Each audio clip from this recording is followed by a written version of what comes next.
These two grown men had never seen The Simpsons. How the fuck's that even happen? They're two grown men on a mission now, so buckle up and just strap in. Hello, darling. Nice to see you.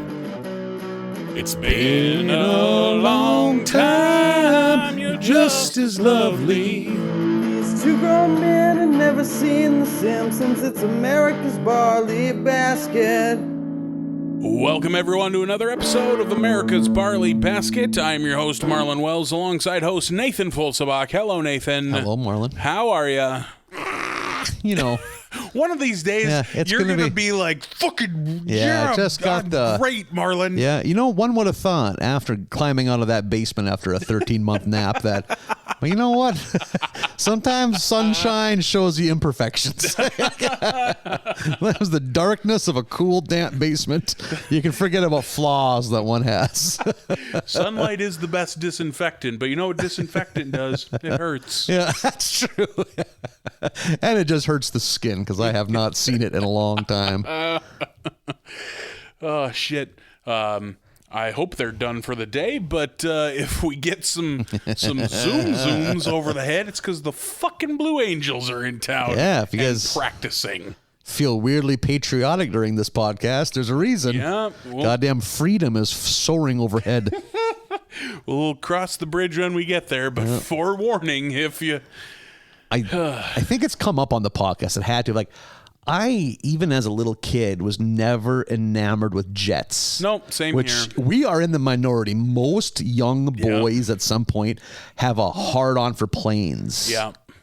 I think there's, like, plane kids. There's dinosaur kids. Yep. There's ninja kids. Mm-hmm. And maybe, like, heavy equipment kids. Yeah, like dump truck kids. Yeah. Backhoes. Yeah. The kids with the full set of die-cast Caterpillar toys in their sandbox. Like, and I had a little bit of that shit, but like never captured my imagination. Like, I had good friends that, like, part of it is that's what my dad did. So there's no mystique. When I would see like heavy equipment, like, oh man, if they like welded turrets onto the bucket of that payload, or they have two guys shooting laser cannons. Like, yeah, I pretty quickly became an action figures kid. Yep. Like, why would you want a road grader as a toy? Or really doing like arts and crafts stuff when you're little kids, and kids just painstakingly, as much as you can painstakingly draw something when you're 11, like a dump truck. I'm like, haven't you seen Predator, dude? Like, you could draw the Predator. That's what you could do. Like, you know, we can get on our bikes and I can show you 4 payloaders this afternoon. Yeah. Like, you can show me one Predator. Like, it's not an exciting thing. Yeah. Like, why would I want to? That's why those people have good jobs. Oh, right absolutely. Now. They're all like construction engineers and shit. Or super specific diesel mechanics. You're just hoping for your chance to write Predator 3 like, one of these years. I from the get-go did not develop a good skill set at all. No, like, at all. What are my skills? Oh, I can put a decent sentence together. Yeah. And even that I struggle with in weird. Yeah, we just discussed. I don't know what a gerund is. Participles past or present. No idea. Any of that. Clue. And I am hamstrung by my complete lack of any kind of technical know-how. I can barely open my email. I have the tech savvy of someone that's been driving fucking over-the-road truck for 55 years. Yeah, like, you much like your taste in wrestling, your tech savvy is very old. I stopped learning about technology around the same time I stopped admiring new wrestling. I think when you were in your teen years, you got an anti-skip CD player, and how that worked blew your brain apart. And you black magic. Yep, and you just never tried to figure out anything since. 10-second anti-skip. I don't know about this. I'll talk to Pastor Rothschild. Well, you see, it kind of spins it up and then banks it so that it doesn't. What? Banks it where? Banks. Yeah. Show me on the doll how this disc man works. Point to where that's at. Yeah. Yeah. I never understood, like, why would I want to shovel dirt when I can try to get Donatello to put Casey Jones in a fucking sharpshooter? Like. there's no sense in, or there never was for me. Like, I was never a Tonka kid. Yeah. Like, I'm sure I had some of those toys, and I'm sure there's a time when I played with them. Yeah, a little bit. Yep. But by the time I knew what the fuck I was doing, I wasn't in that realm anymore. Yeah. And yeah, it could be like, okay, I'm in the sandbox. I got some dump trucks. I'm building a road, but eventually the mine waters. Next thing, I'm digging a trench. He-Man guys are massacring each other. I'm really getting into my element. And then you have an imagination. Yeah, and that takes did me as irreparable harm to my life. Holy, you should weep if you're told that your child is an imaginative kid. You should weep like you found out they have a terminal disease, because life is not going to be easy for that kid. Nope, they're not. Mental illness immediately, like they're not getting married in their 20s and having a well-paying job right away. Yeah, no colleges will ask for them. Nope. Yeah, they're going to be nowadays. Well, even in my day, you're going to be crippling student loan debt. Horrifying anxiety disorders. Yeah. Oh man, that's what they get to look forward to. That's but hey, the price of being imaginative. Enjoy the handful of years they draw the nicest Christmas trees in their class, and you want your kid to suck at drawing so hard. It should be a chore. It should be like homework they roll their eyes at. Like, if your kid asks for art supplies for Christmas, they're fucking doomed. Gently kiss them on the forehead. Let them know how much you love them, because they're gonna fucking need it. Drop them off at a fire station and walk away. Yeah, man. Oh my God. Because they grow up to be us. Yeah, yeah. And look at well, I mean, I can't even think of a good lie. Right? It was. I applaud your effort, but I didn't have that gumption to force out a funny lie there. But yeah. Yep. It led us to The Simpsons. It did. Yeah. So, yeah, the one thing they won't give you grandchildren or a sense of fulfillment, but by God, your children will grow up to do podcasts together with another man in basketball shorts. Yep, just two men in basketball shorts drinking Miller Lite. At a time when most people should be at a job, I guess. Yeah. Not us, though. We're the rebels. We're figuring things out. I think it's a polite way to word it, but we're up to season 14 of The Simpsons. We're cracking the flavor seal on a brand new season of laughs, one hopes. Yeah. I'm going to be an optimist here. This would be what? The fall of 2002? Yep. The start of my senior year in high school. Oh, shit. Big senior on campus. Friends forever. So that's your senior. Okay, that makes sense, because, I'd have like 5 years past. I would have been moving back to my hometown after drunken out of college. So I went back to my hometown school to get my GPA up, and plus it costs like $700 a semester to go to a small town college. So great looking back. I should have went to 2 years there, saved some goddamn money. I remember being so mortified and depressed that I had to move back home. But looking back, I had a nice time. Yeah. I made some new friends, some guys around your age from my hometown. We had a lot of fun that year. Yeah, wasn't a bad year. So, like, if you're young and listening to this podcast, maybe that's what you could take. Something, just because something seems like it's going to be a shitty turn in your life, have a positive attitude, you can make the most of it. Look at us. Look at you. Look at us. Look at me. Look at me. Making fucking bumper stickers over here. Yeah. You should put that whole thing in a meme format in fancy script writing against like a sunset or mountains. It's too bad MySpace wasn't a thing. I could have like inspirational backgrounds, like glittery shit on it. You should absolutely be someone who gives motivational speeches. Season 14 of The Simpsons, as the last couple seasons, we're kind of running out of like, holy shit, Fox is a junior varsity network. Could we know what we get? Yeah, Fox is okay at this point, which good for Fox, bad for us. Yeah, once they got football in the mid to late 90s, okay, I guess they're here to stay. But so what we mostly had was more of the King of the Hill, more Futurama, more Malcolm in the Middle. But God, I bet you probably didn't know much about Fox at this point in your life. Would you have had Fox? Maybe a cable or a dish. Maybe you could have. We'd have been off the farm and back to rabbit ears at this point. So no Fox. But there was a show called Bonsai, and it was cuckoo bananas. What is bonsai? It was like a fake, but not fake Japanese game show. Okay. Where just a kind of chubby middle-aged Japanese man would scream bonsai at weird intervals. And it almost seems like they were kind of trying to run with the reins of Extreme Elimination Challenge. That's what I was just thinking of. I did remember it because it got in all sorts of hot water from like the Asian American Anti-Defamation League. It's like, hey, this is what the fuck are you guys airing? Like this was and even Fox knew they messed up. Hey, we're gonna get this off the air tonight. Our bad. Like, was it meant to be a comedy or meant to be a game show? Well, that's the thing. I think man, I should have done a little more reading on this. I'm pretty sure.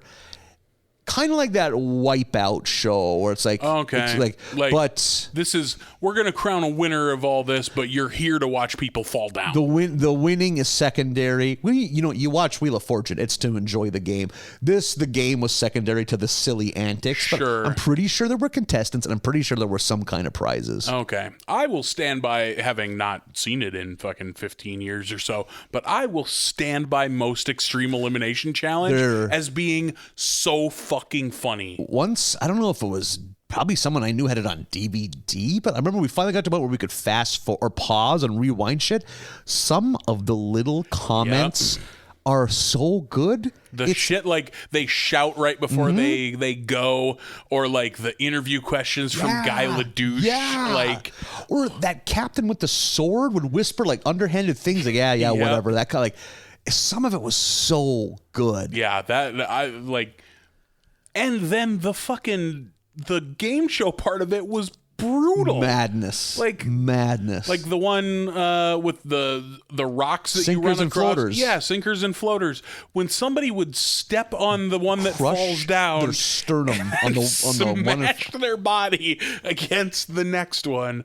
Holy shit, that show was gold. That's just good comedy right there. There's an episode of that show that must have been like a Halloween theme or where they were wearing insane costumes. It's top 5 funniest things I've ever fucking seen. I literally will be rolling over laughing fucking from the beginning to the end. It's so...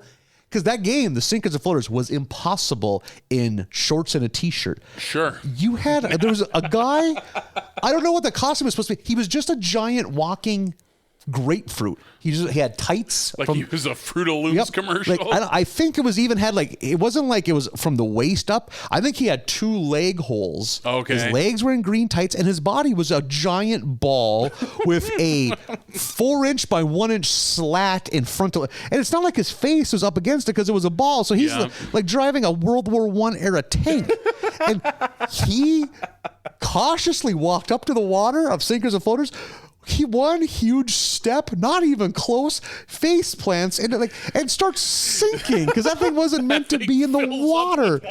That's so crazy. There was so much insane shit on that there. Show was so good. It was this like perfect combination of like slapstick fall down humor combined with actually pretty fucking good jokes written for the dub.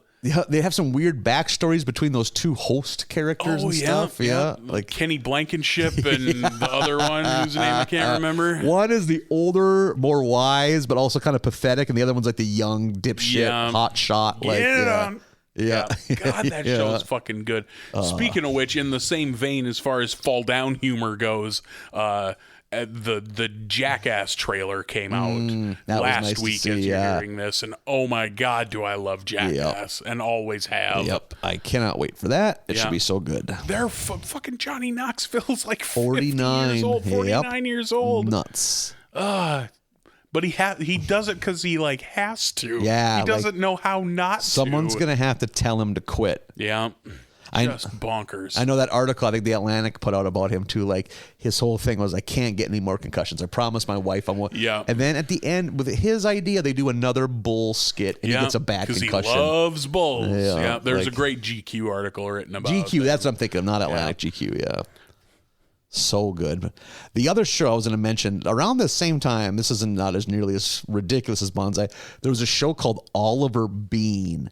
And they pushed the shit out of it. And I think the critics liked it too.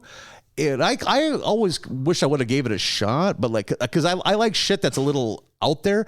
It was like a 1960s period sitcom about like a weird kind of like out of his element, like 10-year-old boy named Oliver Bean, and like his wacky weirdo like anger issues dad, and then like is like just like this wacky really out there family. Okay. And like they really wanted it to go somewhere because I think it was good. So like, hey, this could be like, oh, okay, we have a show that is good, it's gonna be a hit, but just never caught any traction. I don't think it made it past half a season.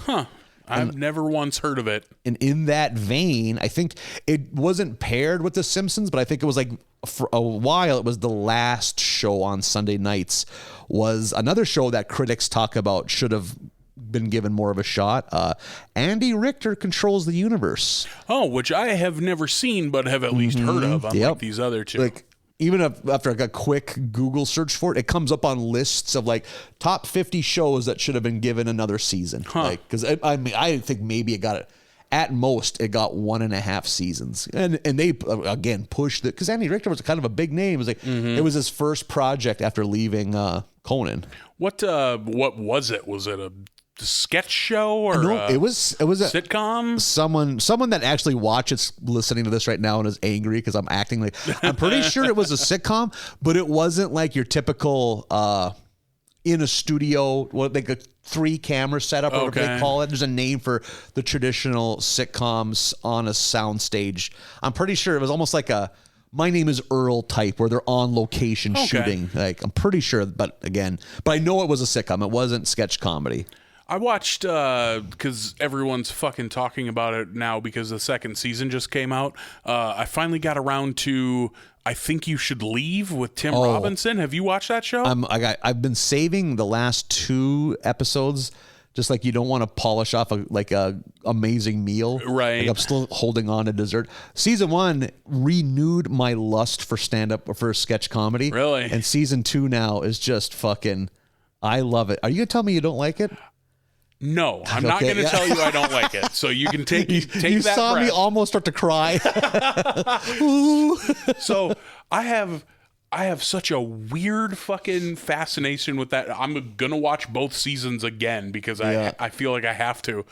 Like 50% of the sketches on that show don't move my needle at all. I don't fucking like them at all. But the other 50%, I think, is some of the funniest television I've ever seen. Yeah. Like, I sat here by myself laughing, which is a mark of quality. If you can laugh out loud at something by yourself, then it's fucking funny. Yeah. And the good 50% of the sketches, I was howling by myself in this apartment. Oh, just my God. Dying. But then 50%, I don't like at all. Like, I've never had such a disparage, like such a gap in one show. And sketch shows, you're going to like some sketches and not like others. That's the nature of sketch shows. I don't think any sketch show bats 1,000. I mean, this is about as close as it gets. I would say for me, it's 75-80% kick my ass with laughter. Yeah. Another 10% are like,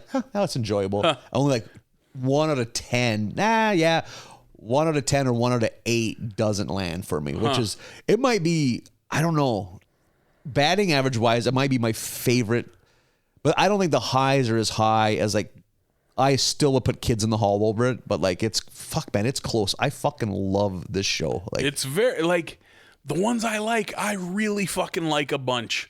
Like, and I hadn't watched season 1.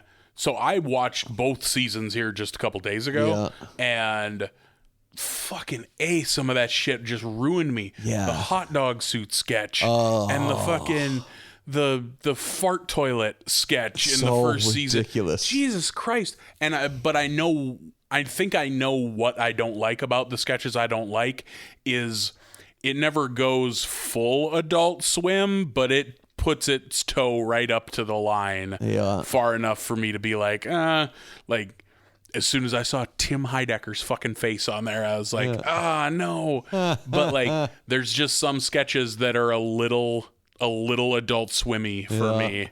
But the ones that I like, I fucking love. The slugging percentage for that show is ridiculous. God, yeah, like the fake game show one is kills so me. good. Like, oh my God. What are you doing with his backpack? Yeah, I don't know. Go through his back. Yeah. You had all summer to figure out what he does. Don't talk. The mouth doesn't move. Don't swear. What fucking game show have you been on where there's swearing? We can't just do lines from. I think. I just for the rest of the episode. We can't geek out. Episode. Yeah, but fawning over another show. Yeah, it's very fucking good. The half of it for me, 50% of that show is 100% great. Yeah, but on the subject of television, there we go. Look at that. So getting away from just the 2002-2003 Fox Sunday lineup, if you look at the overarching what's going on in TV in that time, holy shit, we were hitting peak reality show. It was now Fox especially. This is when you had like Joe Millionaire and like here's just the shows that debuted right then. This is like The Bachelorette, American Idol was just becoming a phenomenon. Sure. Big Brother, which I wonder if they probably still fucking make sure that. They do. I'm like sure 20 it's still on. years of Big Brother. I'm almost positive they still make Survivor. Yeah, probably. Yeah. I was never a fan. The only reality show I ever got into, like that style of reality show that I ever got into, was The Ultimate Fighter in my heyday of being a big MMA fan. Okay. So, but past that, I never fucking got into one of those shows. Are you telling me you weren't a fan of something called Are You Hot? The Search for America's Sexiest People. That is not. That's not real. That is fucking real. Fucking real. And like, man. Is it the letter R and the letter U? No, or do they God, spell it yeah. out? But right now there's a fucking creative person fucking slapping their oh shit, why didn't I think of that? Man, makes you look back at like fucking, maybe Babes wasn't that bad. Right. Maybe we should revisit Drexel's class. Yeah, maybe they should bring back Babes. Yeah. Well, I don't want to get too far ahead, so we kind of see it because they talk a lot about reality TV. Yeah, I in had these the same episodes. Note that we get a lot of reality television references in these episodes. So yeah, I figured it was the heyday. Yeah. And fucking people, I know people who do bracketology for The Bachelor and The Bachelorette. They fill out fucking brackets for those shows. That's fucking wild. Like, I had a friend who I used to work with who wouldn't go anywhere near a television if she didn't see The Bachelor last night until she finally got home to watch it. Like, anything we can get to get some joy in this world, but I get wanting to avoid spoilers for things, but god damn, really? For a fake show that none of it's real, none of it matters. It's like, but I guess everything's fake. Right. At the same time, I haven't finished Loki yet, and if anybody spoils the ending for me, I'm going to fucking club them. Yeah. So, and that's also a fake thing that doesn't matter. So, I guess I kind of get it, but goddamn. You haven't found out that he's dead? He sees ghosts? Oh, shit. God damn it. Rosebud's the sled's name. Damn it, Nathan.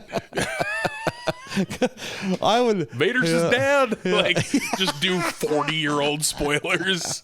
Episode 1 of season 14 is Treehouse of Horror. Boom! Nailed it. Look at the kid, baby. Only took 13 episodes of Treehouse of Horror to get it. We kind of get at least a unique intro. Yeah. The return of Maud. Yeah, we get a little seance. Ned not into it at first, but they convince him to.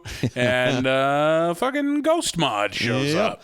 I did like, because the idea is, originally, it's just Bart doing a prank. Just dressed as Maud, yeah. I like how, and then the gag is, they're still screaming even though it's obvious Bart is Bart, but it's because the ghost is behind him. Bart goes, chill out, dudes. It's me, Bart Simpson. Bart Simpson, yep, says his whole name. I thought that was funny. I got a kick out of that. Like, why would that be a thing? Yeah, because it's funny. Yeah. Just there for the joke.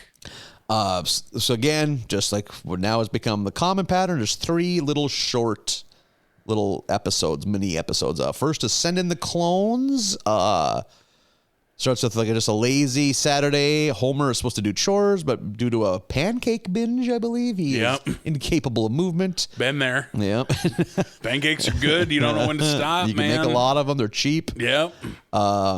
And because of these said pancakes, his girth is now more than his trusty hammock can bear. So, when's the last time you were in a hammock? Oh man, I love a hammock. I don't know if I ever have. I don't think what. I can't think of a time. I can't think of a time I was ever around a hammock, but it was already not big enough to destroy a hammock, where the risk-reward ratio was too skewed. Because I never. They do not allow hammocks in trailer parks. Oh, sure. The last time I was hammock size, we would have lived in a trailer park probably. We had, I'm sure it was planned out that way, but growing up on the farm had 2 trees that were exactly the right distance apart for a hammock. I have not been on a hammock in my adult life. Yeah. I don't know that I got the balance for it anymore. But certainly as a kid, go lay in the hammock. Really? Oh, good times. Just seems like as an adult, it's hard to gracefully leave a hammock. No one can gracefully leave a hammock. You're going to just tip out. Yeah, you just fall out of it is how you do it. For sure. So there's like a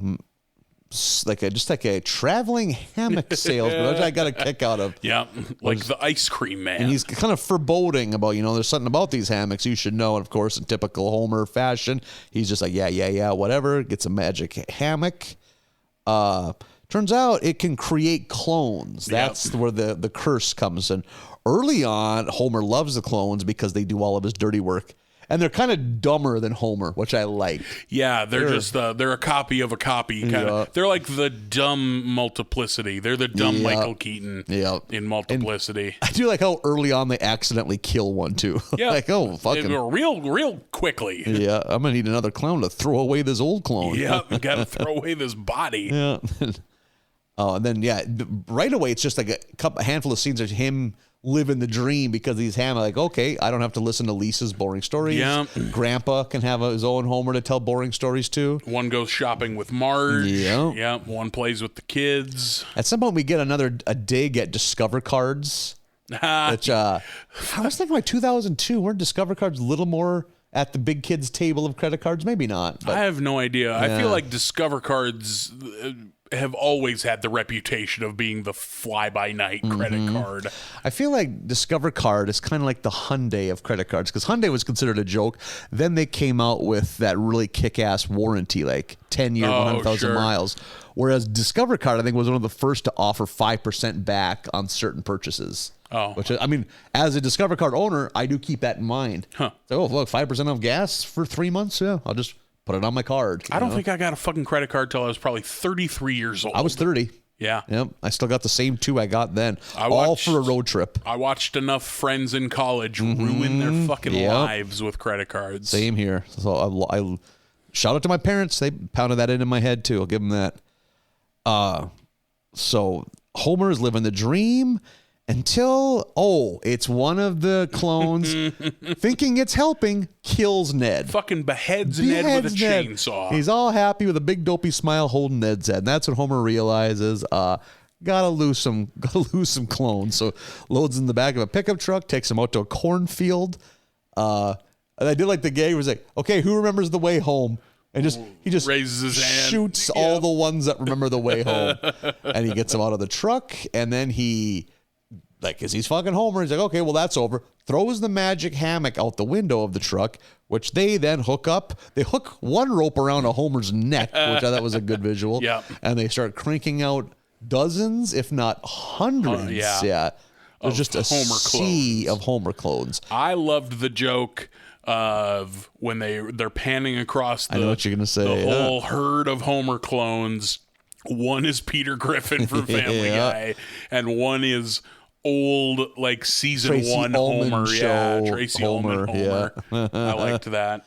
And I also like that it was Lisa that came up with that idea of giant, having a bunch of Huey helicopters hang giant donuts and lead them off a cliff like they're hunting buffalo, like just like lemmings. They all just run off the fucking cliff.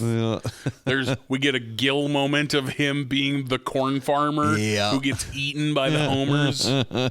First they eat the corn, then they eat him. And then I enjoyed the swerve in the end when Marge realizes, that Homer doesn't have a belly button, so he's one of the clones. Means he's a clone. And she's like, oh, whatever. I can roll with it, Yeah, because he like rubs her back. I love that all he says is, real Homer first one off cliff, or however he puts it, because they all talk like cavemen. Yeah. So I thought that was a nice twist at the end. I enjoyed that one. Yeah.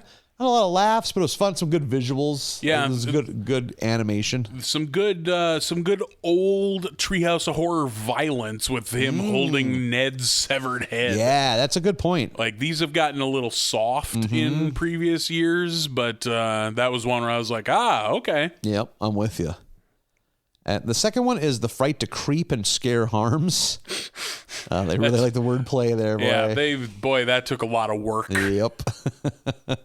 Lisa petitions to get rid of firearms in Springfield after discovering the gravestone of a young man named William Bonney who died from gun violence, which I knew immediately that was Billy the Kid. Same here. But maybe that's just not common knowledge. Maybe we grew up too cowboy. Yeah, like I right away was like, oh, fucking Billy the Kid.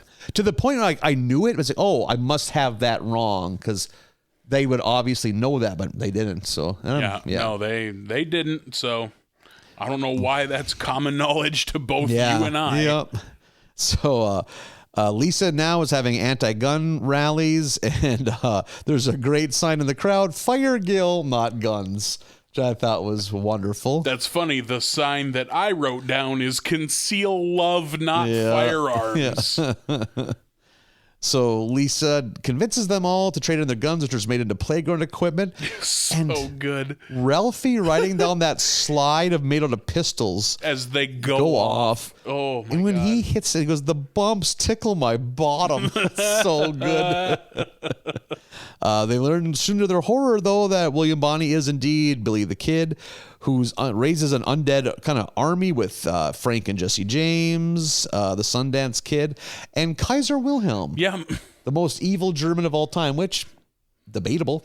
I would call that up for debate. I think it would be hard to make that argument. Now that I think about it, it's not up for debate. It's wrong. Yep, actually. It is very wrong. Yep. And this one kind of lost me by how off the wall it got.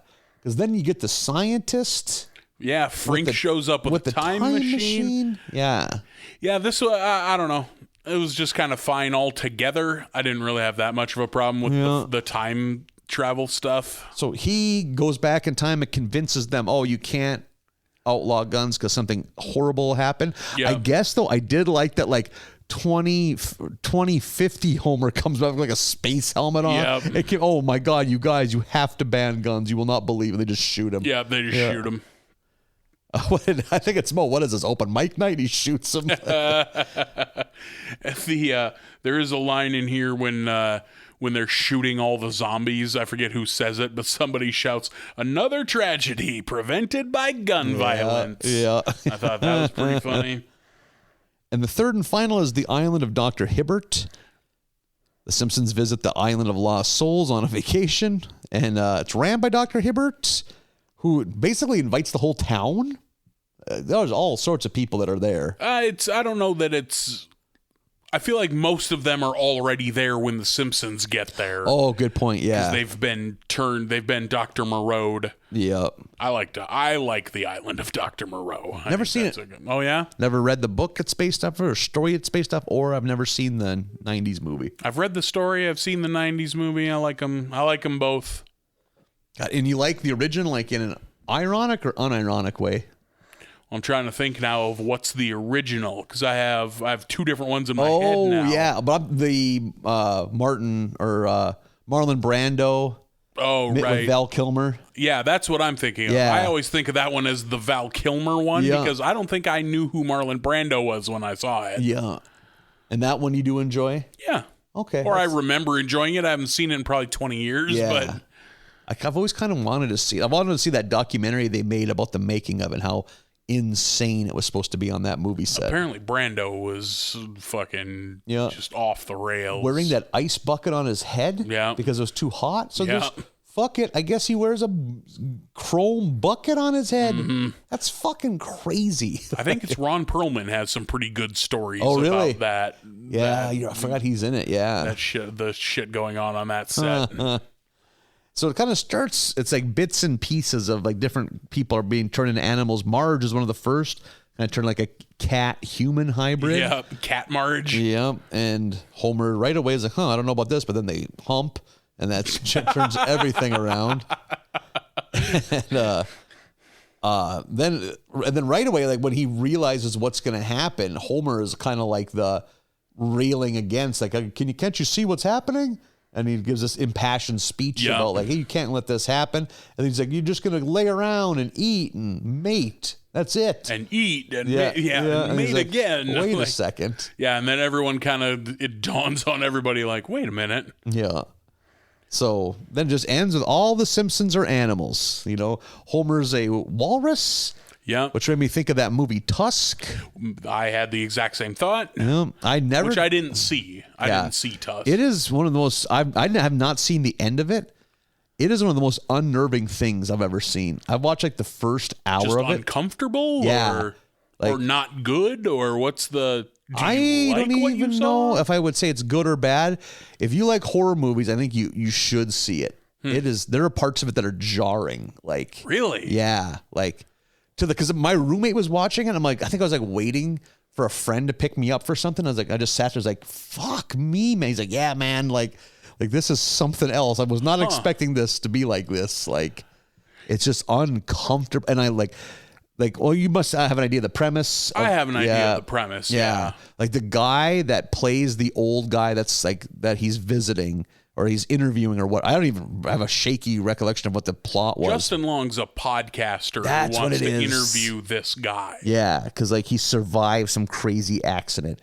And the guy basically kidnaps him and slowly through home surgeries turns him into a walrus. It's Kevin Smith does Human Centipede. Yeah, and it is fucking parts of it when he's finally got him into that walrus thing are hard to fucking watch. It's like uncomfortable. And Justin Long does a good job of selling it too. So it's like, Jesus. Yeah, I never had the urge. I remember like reading like the one line, like the elevator pitch description, which is basically what I just said. And then just being like, nope. Yeah, no, I don't. Why would I want to watch that? I'm glad I did. Like, it's like, because my God, that stuck with me.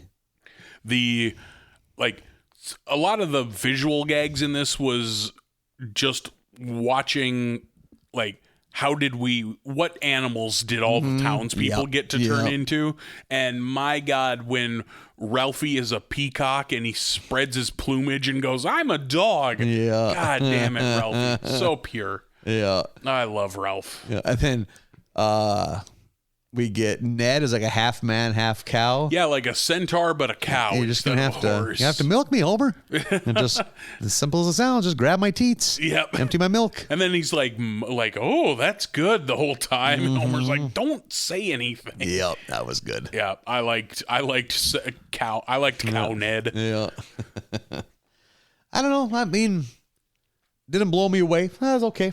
Yeah, I liked the Moreau one because I like what it's pulling from, and I liked the clone one too. I thought that was good. The one in the middle, not much going on for me, but we've had a run lately that they haven't been pulling from source material that I'm really fond of, if that makes sense. Okay. It's been like 2 or 3 in a row now.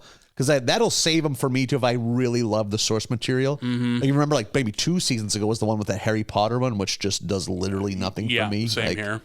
So I think they've also been pulling less directly from source material. Yeah. Oh, absolutely. Which gets away from what I liked more about remember way back in the early ones, and it was just like, this is the Poltergeist, but with the Simpsons. This is the Friday the 13th one. Yeah. That shit I thought was funnier than them trying to do their own things. Mm-hmm.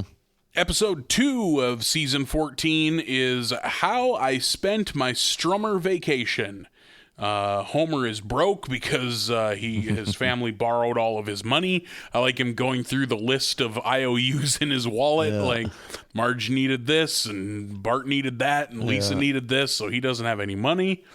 I like that Mo won't give him a beer because he can't pay. So he's like, well, I can alter my state without Mo. And he drives up on that hill that says warning thin air and just starts huffing thin air. And then goes to the pet store and starts licking toads and then gives blood and comes back to the bar to rub it in Mo's face like, look how wasted I got without Mo.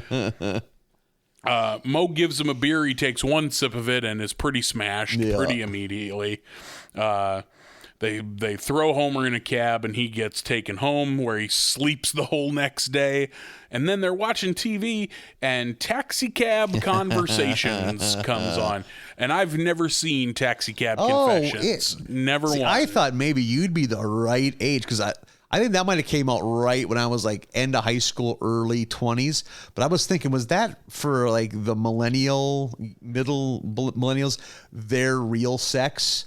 Where it's something they'd always sell as being really sensual. Really saucy, but then it was not. Yep. See, I was the right age, but didn't have the access. We didn't have like HBO or whatever that aired on. We didn't have that. So. Yeah. And then I think real sex ran for like 20 years. So I think if you're between the ages of 50 and 25, you might have been disappointed on a school trip where you got to stay in a hotel with real sex. Be hot. Oh, it's gross. European couples having a somehow sexless orgy, just rubbing canola oil on their bodies. This is just a book club. What is happening? You and the rest of the livestock judging team huddled around this television. Yeah. Why does everyone in this orgy have scoliosis? I am not attracted to any of this. So they're watching this on the TV. I like the intimate moment with Disco Stew where he kind of takes off the costume for a second. Yeah. Like, it's just hard sometimes. I don't even like disco that much. Yeah. That was fun. And then, of course, Homer's on the show from his taxi ride home last night. And I like that it starts off super sweet about like, there's no better feeling than getting home to the family you love. And then it just goes off the fucking rails about how his wife and his kids ruined his dream of being a rock star. And everyone's just staring at him on the couch. Yeah. The next day he's getting off work. The family picks him up. They all look pissed, and he's like, and they packed him a suitcase. It's got this real, we're going to take Homer out in the woods and off him. Yeah, we're starting fresh vibe to it. But it turns out that, and this could only work out this way for Homer, they decided to reward him by taking him to fantasy rock and roll camp. Yeah. And I knew immediately, holy shit, we're going to be tits deep in celebrity cameos in this one. Did you have a problem with it, though? Because it wasn't as bad as I thought it was going to be. If you're going to do an episode where Homer goes to rock and roll fantasy camp, you have to get rock and roll stars. Yeah. Which I don't think it would be better if they made up fake ones voiced by people who already did voices. Yeah. The thing would be just to not go down that road. But you know what? I don't want to speak too far ahead. It was fine. I enjoyed a lot of these. Like, it's, who do we have? We have Mick and Keith from the Stones, which are the only Stones that matter. Yeah. Elvis Costello runs the instrument shop, and he is someone who has like popped up throughout my life, and I don't know anything about the man, and have never heard a single song he sings. I bet if you heard radio, you'd probably recognize it, or like, God. But after that, though, if you had to put him in a genre, what is he? Fuck, I was gonna say new wave, but I don't even know if he has synths. There's like an organ that plays like. Yeah, he's a weird one to try to put in a fucking... is that the genre he's in? Yeah. Is he a Nick Cave of like, you can't really pin down what this is? Maybe, yeah. Okay. Or no, I don't know. Because I don't know if synth is necessary to be new wave. He might be considered new wave, like kind of post-punk. Man. Yeah, I don't know shit about the fella. Yeah. Other than what he looks like, because he's got the hat and glasses. Yep. Like, he's very recognizable. Yeah, he definitely. Everyone can pick him out, but name more than one song. I really love his bit because he runs the instrument shop. They all want to play guitar, of course. Yeah. And I love the bit of him trying to sell the bass on being cool. Yeah. Like, who wants to be a bass player? Thum, thum, thump. Like, he just thumps out a couple lame notes. And nobody wants to be a bass player. I took guitar lessons for like a year in high school. And when I finally thought it was time to graduate to a big boy electric, I gravitated towards the bass. Likewise. My thinking was less strings, easier to play. Yep, that was exactly my thought. And there's probably more of a need for bass players than there's guitar players. Because everybody wants to be a guitar player. Yeah. There's a bass guitar in that closet that hasn't been touched in probably mine. 2 years. Yeah, I've been lugging it with me every time I move for 20 years. It's like, you know what? Sometimes it's hard to say goodbye, but give that to a kid who can figure out how to play it. Yeah. Boy. I cannot play it. Not a musical fucking bone in my body. No, much as I'd like there to be. Yeah. Like, nobody wants to play bass. Everyone ends up crapping a guitar. I like that Lenny Kravitz is the fashion guy, because of course he is. He feels like the outlier. He feels like he doesn't fit into this group of classic rockers to me. I also don't much care for Lenny Kravitz and never have. Yeah, man. I don't mind. I could put together a 6-track really mini greatest hits. I think I would enjoy. Yeah, an EP of Lenny Kravitz. He had like a slower single in his. He talk about an artist that had a short peak. Yeah, that early aughts American Woman cover, or maybe like 99 or 2000. Now that I think about it, 99 and 2000 were some of the weirdest fucking times. Just the late 90s, early 2000s in general was such a weird mix. Like, fucking Cherry Poppin' Daddies and Britney Spears probably had their number one singles within like 6 months of each other. What a weird fucking time. Like, I remember the Lenny Kravitz American Woman cover was inescapable. Yeah. Like, that was on VH1 every other video, it felt like. I was there. I just want to see the Kid Rock Ba with the Ba video. Yeah. I got to sit through this fucking Lenny Kravitz one. Summer, that song was fucking... But then I think it's because he also had a blip on the radar in the mid-90s with that Are You Gonna Go My Way? Oh, yeah, that was... distinctive guitar riff. But then just did nothing. That was just it. It's like one hit. And then... You could have made so much money in like 1990. Hey, man, Lenny Kravitz is going to be big. Like, no, he's not. Like such a weird thing to be big again. Like kind of though the same thing. If you would have told someone in 1998, hey, the Flaming Lips are going to be huge. Like, oh, the She Don't Use Jelly guys are going to be big. No, Yoshimi versus the Giant Robots guys, really? And fuck yeah, still playing not stadiums but arenas and big clubs, like they have that weird following. Like the people who like them really like them. Yeah. I remember at the time, like I don't think I was aware of Are You Gonna Go My Way until after the fact. I think my major introduction to Lenny Kravitz was that American Woman song. And first off, I don't fucking like the original. Yep. And I didn't like that version. And then like you would see people being like, oh, he's kind of like Jimi Hendrix meets Prince. And I'm like, as somebody who likes both of those artists, how dare you? Like, you shut your fucking mouth. He's a black man who plays guitar and sings. That does not make him Prince or Jimi Hendrix. And I don't dislike the man at all.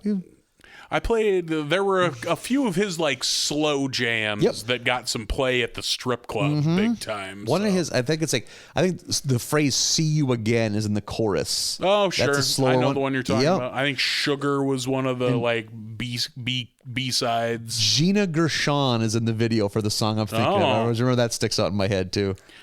You ever see the video of when he's on stage and his pants split and his big old crank flies out? And he has like a cock ring around the head of his dick. That sounds right. Yeah, which I don't need to go into the physics of cock rings. That's not how you use a cock ring. Or is it some kind of? Is this an ornament? This might be a form versus function of like right. Yeah, it could be purely decorative. Decorative. He has an ornamental cock ring on, which that's a bold choice, man, I guess, but hey. I just like that there's so many jokes in this episode about him stuffing his crotch, and it's like they don't know that 20 years in the future we'll all see the video and know that he certainly does not. Yeah, unless he like somehow fluffed himself before that. This fucking monster Kravitz crank comes flying out of his leather pants. Jeez. Homie got a hog leg.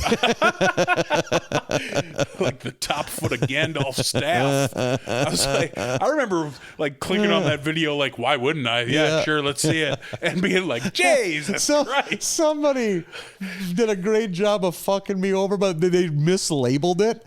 And I was like, well, this is Lenny Kravitz? And then all of a sudden, because it's like the front of his leather pants split. I mean, explode open. And his dork pops out. It's so fucking ridiculous. I like that you got duped into it. I was just on Twitter and saw a click here to see Lenny Kravitz's hog, and I was like, why not? Yeah, why wouldn't I? I've earned it.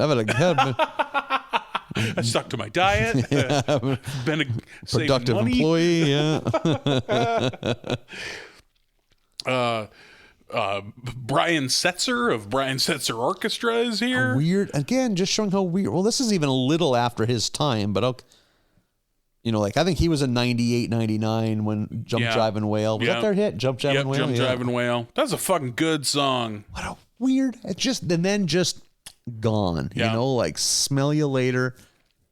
And then he had a weird, because he had a hit 15 years prior with the Stray Cats. Yeah, like, Stray Cat Strut and Rock This Town. Like, they got the Stray Cats had a couple of hits. Yeah. And they were fucking rockabilly in the era of new wave. So so the dude is not opposed to having a weird hit. Like, yeah, Rock This Town is a banger. I like that bass line and the it's a good tune. I like Jump Jivin' Whale. Like I had the Brian Setzer Orchestra album for sure. Of that weird fucking comeback of big band music, of those three, I was a big bag Voodoo Daddy guy out of all of them. Like, I just know the one. Yeah, that's really all. Yeah. I know the song from what's that Jon Favreau movie? Oh, well, there's the slower one. They have two on that. The Swingers. Yeah. I always forget if it's Swingers or the other one. Yeah. With Vince Vaughn and Jon Favreau. Made. Yeah. No, it is Swingers. I always forget which is which. Man, I was a dork for Swingers when it came out. Swingers is great. Oh man, it's still good. I better watch it 20 times. That was like our. Throw that in the VHS player for drinking. That was your anchor man? Kind of. Yep. Yeah. That's a good way to describe it. We watched the shit out. To this day, there's some good laughs in that. Yeah. That's a good movie. I like that movie. Jon Favreau, I think pretty underrated as an actor. Like, he makes most his chops, especially now as a fucking director. But, I think he just he wasn't getting roles that he wanted. He's like, I guess I'm going to have to move behind the camera if I want to be working on shit that I'm proud of. Like, he's super great in The Replacements, where he's all jacked when he's the SWAT team member. Yeah, you're right. He's just like a middle linebacker. Yeah. So I like that Brian Setzer is the one who has to do like actual teaching you how to play this guitar. Yeah, I think that's a good like casting bit because he's a very good guitar player. Like he's the one who would be the instructor for sure. Mm-hmm. Everyone else just has kind of superficial roles. Yeah. He's the one who has to try to teach these morons. And it's like Homer and Apu and Wiggum. Yeah. And is it Tom Petty's kind of like teaching them songwriting? Yep. Tom Petty has to try to teach them songwriting. And he's like, what, you just want like generic rock? And they're like, yeah. And he sings that fucking song. First of all, spins his acoustic guitar around because it's electric on the other side. Yeah. And then it's just like, look at that hot chick over there. And they cheer. And he's just like, she wants to fund public schools better. And they boo. Yeah, that was a really funny bit. Yeah. I know that I am in the minority, especially since he's passed away, but I have never really cared for Tom Petty's music. It's so wild. I think that came up before. Like, I really like American Girl and Running Down a Dream. Outside of that, I don't really care for any of it. Yeah. Like Tom Petty's one of those guys, like I love his hits, but he has albums that I just could fucking really deep. That's a more recent last 5 years. Yeah, man. Some of his prime work is so... He even had, like, prime shit in the 90s. Like, late 90s, early... Like, I fucking love a lot of the Last DJ album, which I think he was kind of on here to push. Because at one point, the Last DJ plays on the bus or something, on the stereo or something. Oh, I don't know what you're talking about. Yeah, what is The Last DJ? That was like maybe the last album of his where there was maybe some semblance of having commercial possibilities, if that makes sense. Because even his 99 album Echoes, holy shit, this is a Tom Petty deep dive. Echoes had videos that played, if that makes sense, you know? And like he had like a VH1 Storytellers to promote Echoes. Remember Storytellers? Yeah. Because one of possibly my favorite Tom Petty songs, literally a top 10 favorite song by anyone ever, is off that album. And he refused to play it live after that tour was over. Because it's that depressing of a song, and he was like, had like a late 50s crippling heroin addiction. Which who thinks that's going to happen at that age? Yeah, you know? no kidding.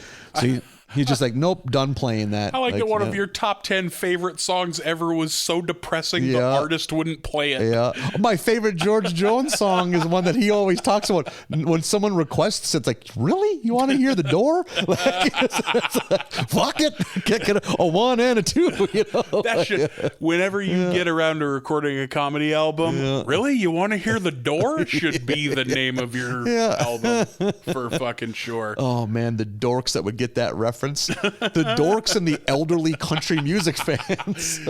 I think a lot of those t-shirt buyers are aging out, Nathan. You better hurry. If you listen to The Door, it's like, this is so relentlessly depressing it feels like a parody. It's so just endlessly sad. Like, it's like something about the bombs and the screams of the war still is nothing sadder than the closing of that door. It's like, God. For a second, get your foot off my throat. Actually, I'm loving every second of it. Yeah, like, you fucking masochist. Yeah, I'm just gonna say, fucking spank me, Daddy George,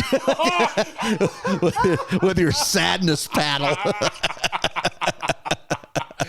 Oh shit! I'm just driving on the road, bebopping to that fucking just endlessly, relentlessly awful shit. Like, going to the post office, killed my wife and my kids. Oh God. Yeah, I just never cared for Tom Petty. It's just not my jam. Like, to this day, like, it's weird the way memories and music line up. Yeah. There was a dancer who worked at the club who none of us fucking liked, and beyond that, despised. Oh, okay. Like should have gotten out of this business 30 years ago. Yeah. Always stinks, is rude, never tips. Like, you just can't not a redeeming quality about this human being who every night danced to Tom Petty's Honeybee. And from then on, like, to this day, if I hear that opening lick, that fucking down, I'm done. I will throw myself in the river. I fucking hate that song. I remember, as you grew up similar to me, like, didn't have an older brother, didn't have access to media. I remember being like an 8th grader. I think that was in Wildflowers. Like, Tom Petty had a monster hit, like in '90 with that Wildflowers album. And I remember just thinking, like, so this guy is cool? Question mark. He looks like a 55-year-old woman. Is just very homely. He looks like a soccer, like a wine mom. Yeah. We had a teacher in our school that looked just like Tom Petty. It was a lady. Like, it's like, no kidding. Like, okay, fuck it. I guess I don't know anything about anything. I guess this is what cool rockers look like. I guess. Yeah. Is he wearing a blouse? It was a weird, I had a weird coming up in my youth of being taught all this classic rock from like my mom and my uncle. Yeah. And then finding out that wasn't cool. Like, not caring because I liked it, but like fucking, I was like 14, 15 years old listening to Meatloaf and Aerosmith and Queen and Cheap Trick and Kiss and then going to school in a fucking Kiss t-shirt, just like, hey guys, and getting looks like, what are you doing? Getting a lariat from a kid in an Incubus t-shirt. They don't even have a fucking DJ. Like, I think fellow friend, fellow comic, fellow podcaster Joe Christensen, I swear he talked. I think he was a huge classic rock guy in high school too. Yeah. I mean, I was, but I also was way more of a modern rock guy. Like, sure. Like, because I always remember thinking that, like, when I'd go, because again, Grandpa Nathan telling stories about how it used to be, when I would go to buy a CD, because that was how you listen to music, I'd like, oh, fuck, dude, why don't you get the Rolling Stones greatest hits or get the Who's? But then, nope, you're going to get this 311 CD that has one good song on it. Yeah, like I for sure was doing that too, but I was also the only one. Like, I was part of the 10% that weren't just country kids only listening to country music. Yeah. But like, I was one of the only ones who had, you know, Cheap Trick's greatest hits right next to Every 6 Seconds by Saliva, like in my CD folder. Like I kept up on both for sure. Now that I think about it, like, there wasn't a kid that I went to high school with that wore predominantly classic rock t-shirts, if that makes sense. Like, you might be like one of the hippie kids might have a Doors shirt, but he also has like whatever other modern hippie, a Chili Peppers t-shirt, something like that. Yeah. So, but I see what you're saying. It would have been it would have stuck out a little bit. We would have kind of still thought they were cool though, because again, we weren't as country as you guys were. Yeah, and it might have been a little weird, but like, oh no, he's still kind of part of our tribe. Sure, you weren't a fucking cowboy like the rest of us. Yeah. Just like, what do you mean you don't like Travis Tritt? Yeah. And then I'm like, I fit into the weird group, but I also would have been, hey, well, I'll listen to some Travis Tritt. Yeah, Trouble, yeah. All right. He had some country weepers too. Those videos were always depressing. Like one, he's in prison. One, he's a paralyzed Vietnam vet. Like, and one of them's called Gone, which, man, it's like, it doesn't get any happier after that. It's like, I don't know if you've listened to Trouble by Travis Tritt lately, but it is still a bop. If you left the room right now, just from memory, I could crank one out to the girl in that video. I fucking blasted so hard to that lady in that video. I owe her money. Like, the joy you brought me, ma'am. Like, country music videos in the 90s were as close to porn as a lot of kids got. Fucking Diamond Rio. I was just about to say Diamond Rio. Bangers in their videos. Like, Sawyer Brown had some hot stuff in their videos.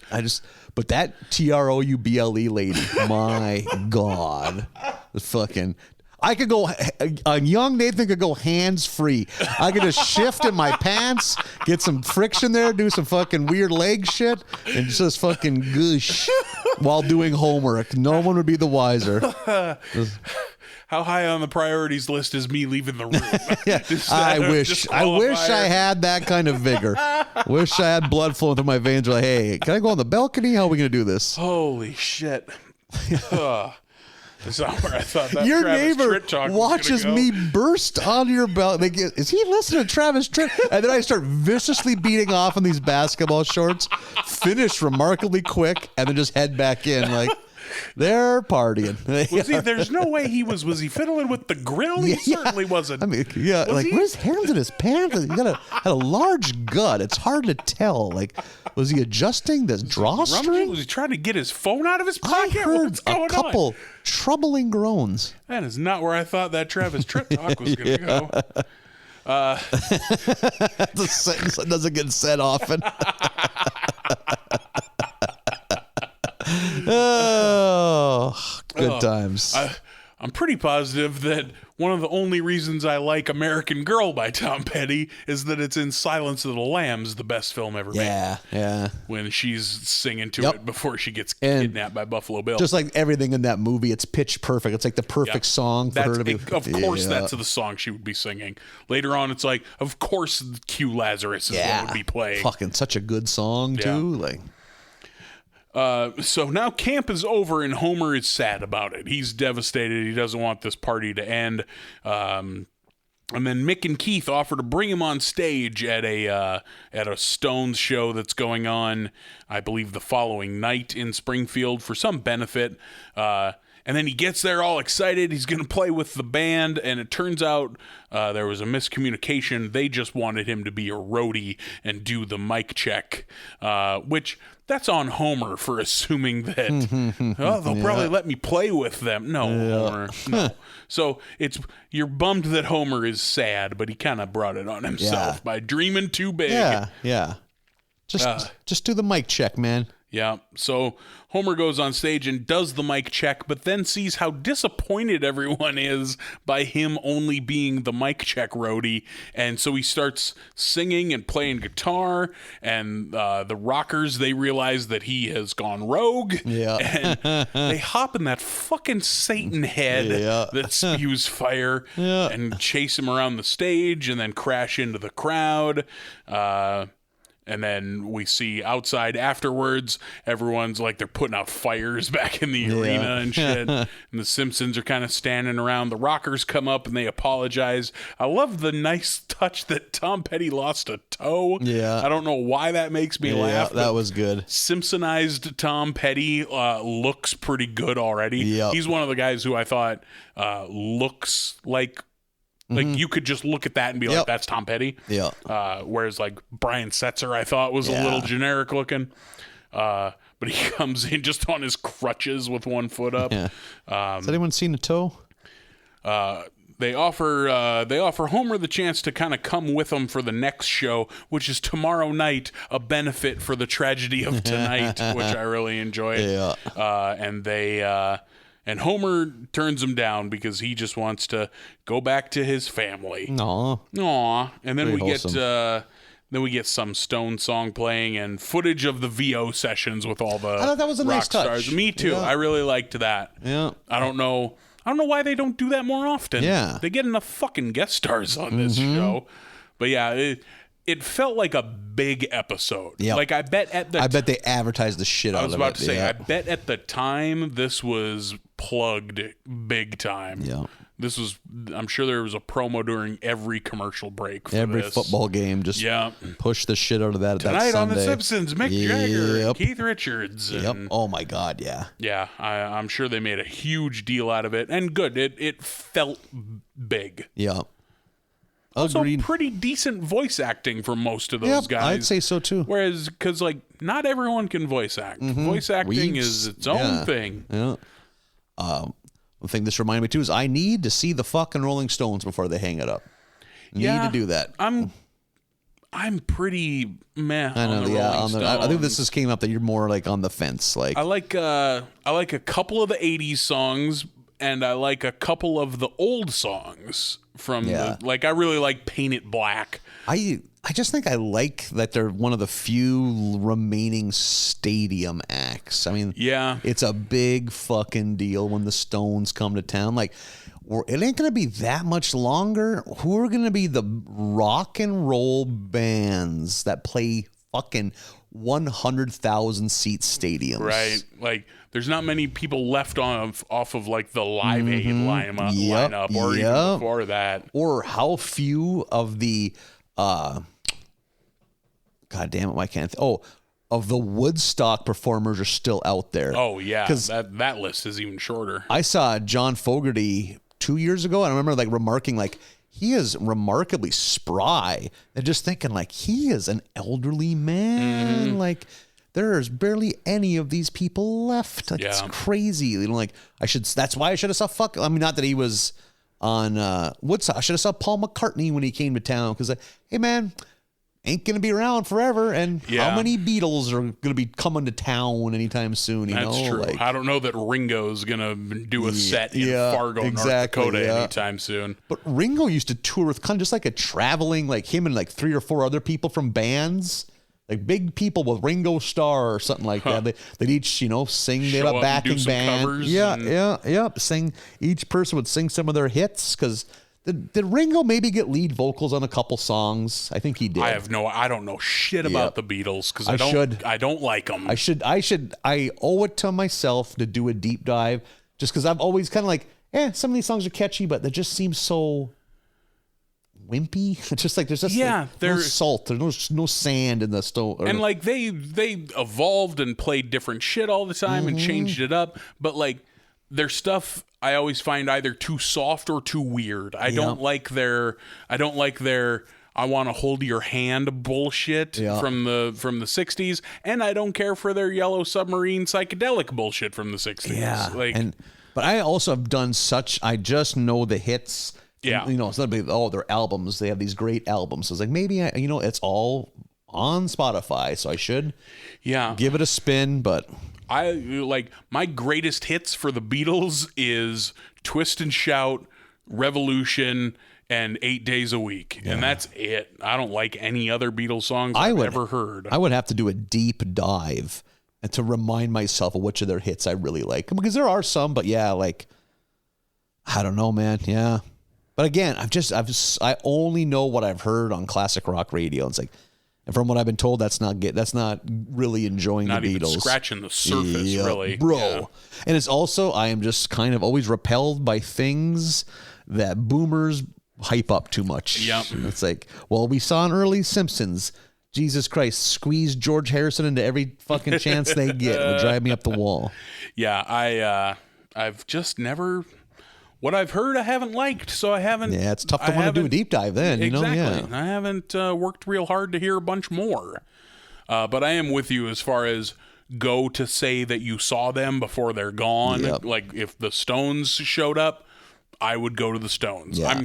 I like Elton John, but don't love Elton John, but I'm seeing Elton John in March, because he's going to hang it up, you know? So episode 3...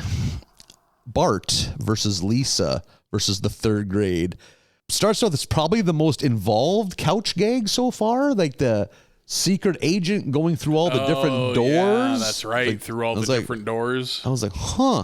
Yeah, new season, new couch gags. We get a couple.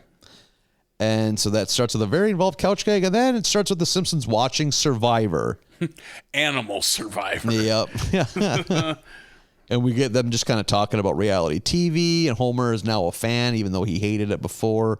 Just typical Homer, just willy-nilly on everything. Yeah, I really like Touch the Stove, which doesn't seem like a real show. Just seems like a way to hurt people. Yeah, that just sounds like, it's just a weird form of punishment. So the Simpsons decide to buy a satellite TV, which... I think you could probably back me up. Those things were a goddamn game changer when they became... Because when I was a little kid, satellites were 10 feet in diameter and cost more than your house. Yeah. And if you had the 10-foot across satellite, you are a millionaire. Yeah, you had to have been. Yep. I remember seeing a few in my day and being like, "Oh, are you an oil baron?" Yeah, that's what it was. I have a friend who their family had one too. It's like, he's like, I didn't think we were rich, but maybe we were.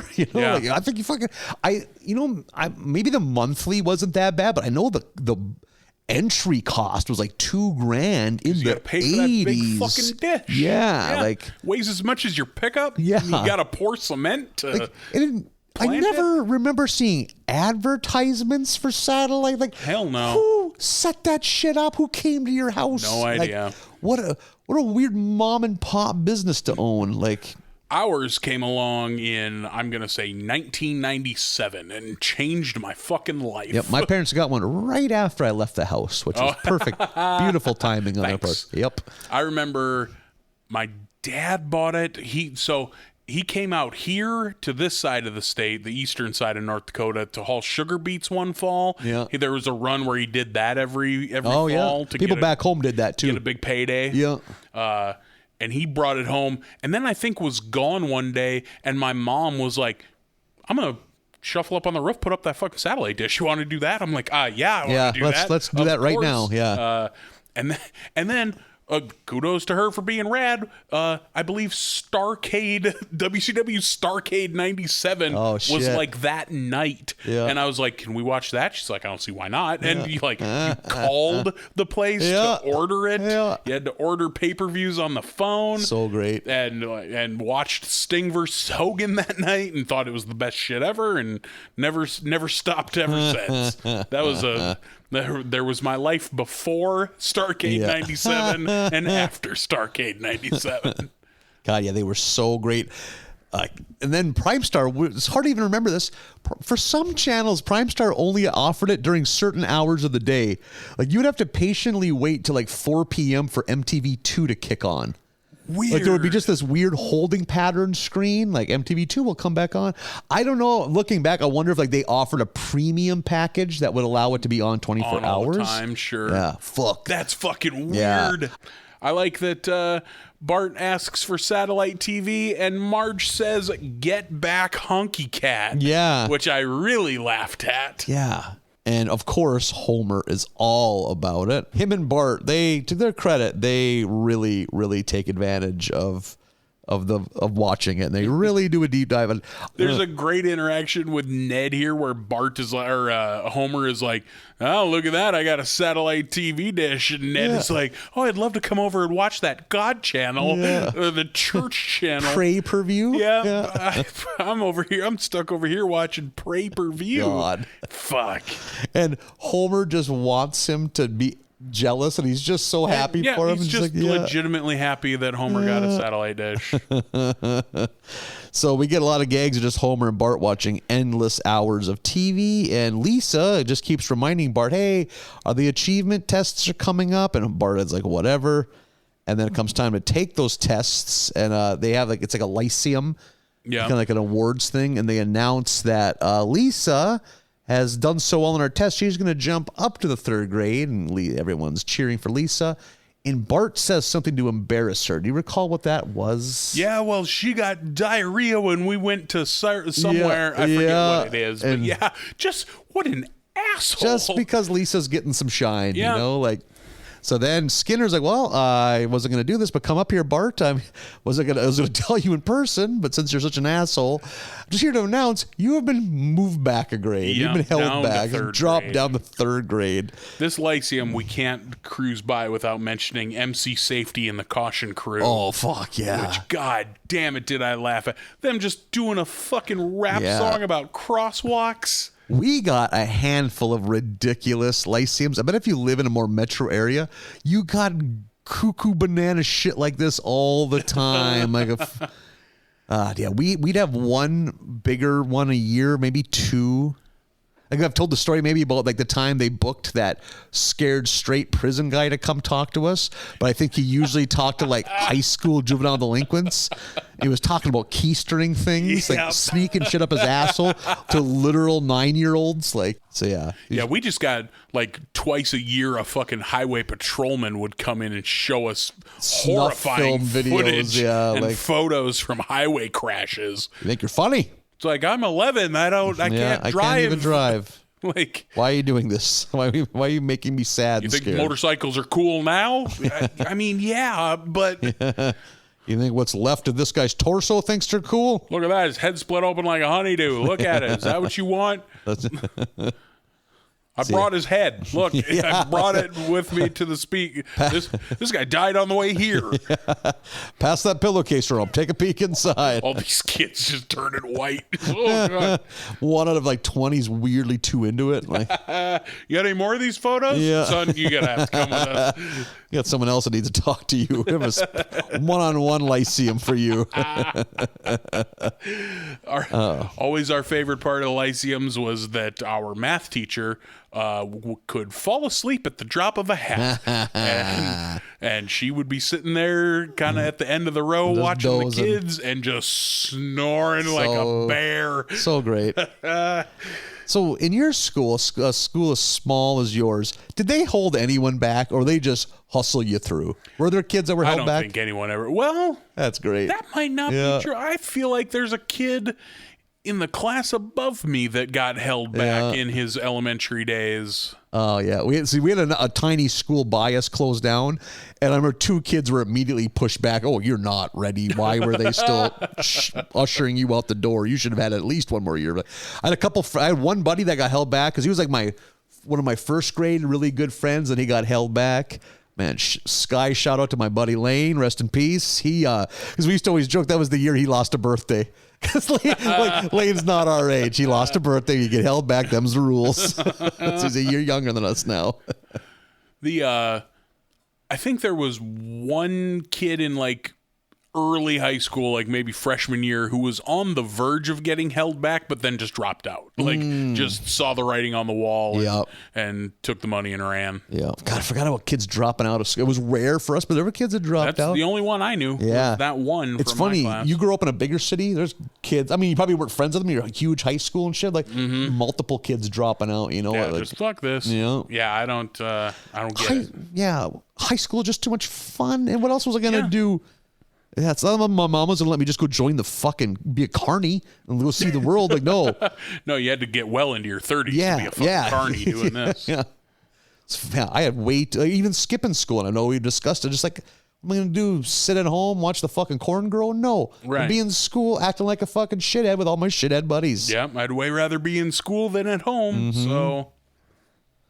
So the kids right away, I don't know, it kind of seems like, well, they're immediately rivals and do not get along. Yeah, they hate this. And Lisa hates it because she's struggling for the first time in her life. And Bart is actually better at her because he's taken all this shit before. Yeah, so he remembers. Yeah, he just remembers like the grid for multiple choice tests. So yeah, but that was a good gag. When he gets an A on that test and she's like, how? You didn't study at all? And he's like, oh, it's the same one from last year. B-A-C-C-A. Like he just rattles off what the answers are. True, false. And then it's like one short answer, like Winston Churchill or something like that. Yeah.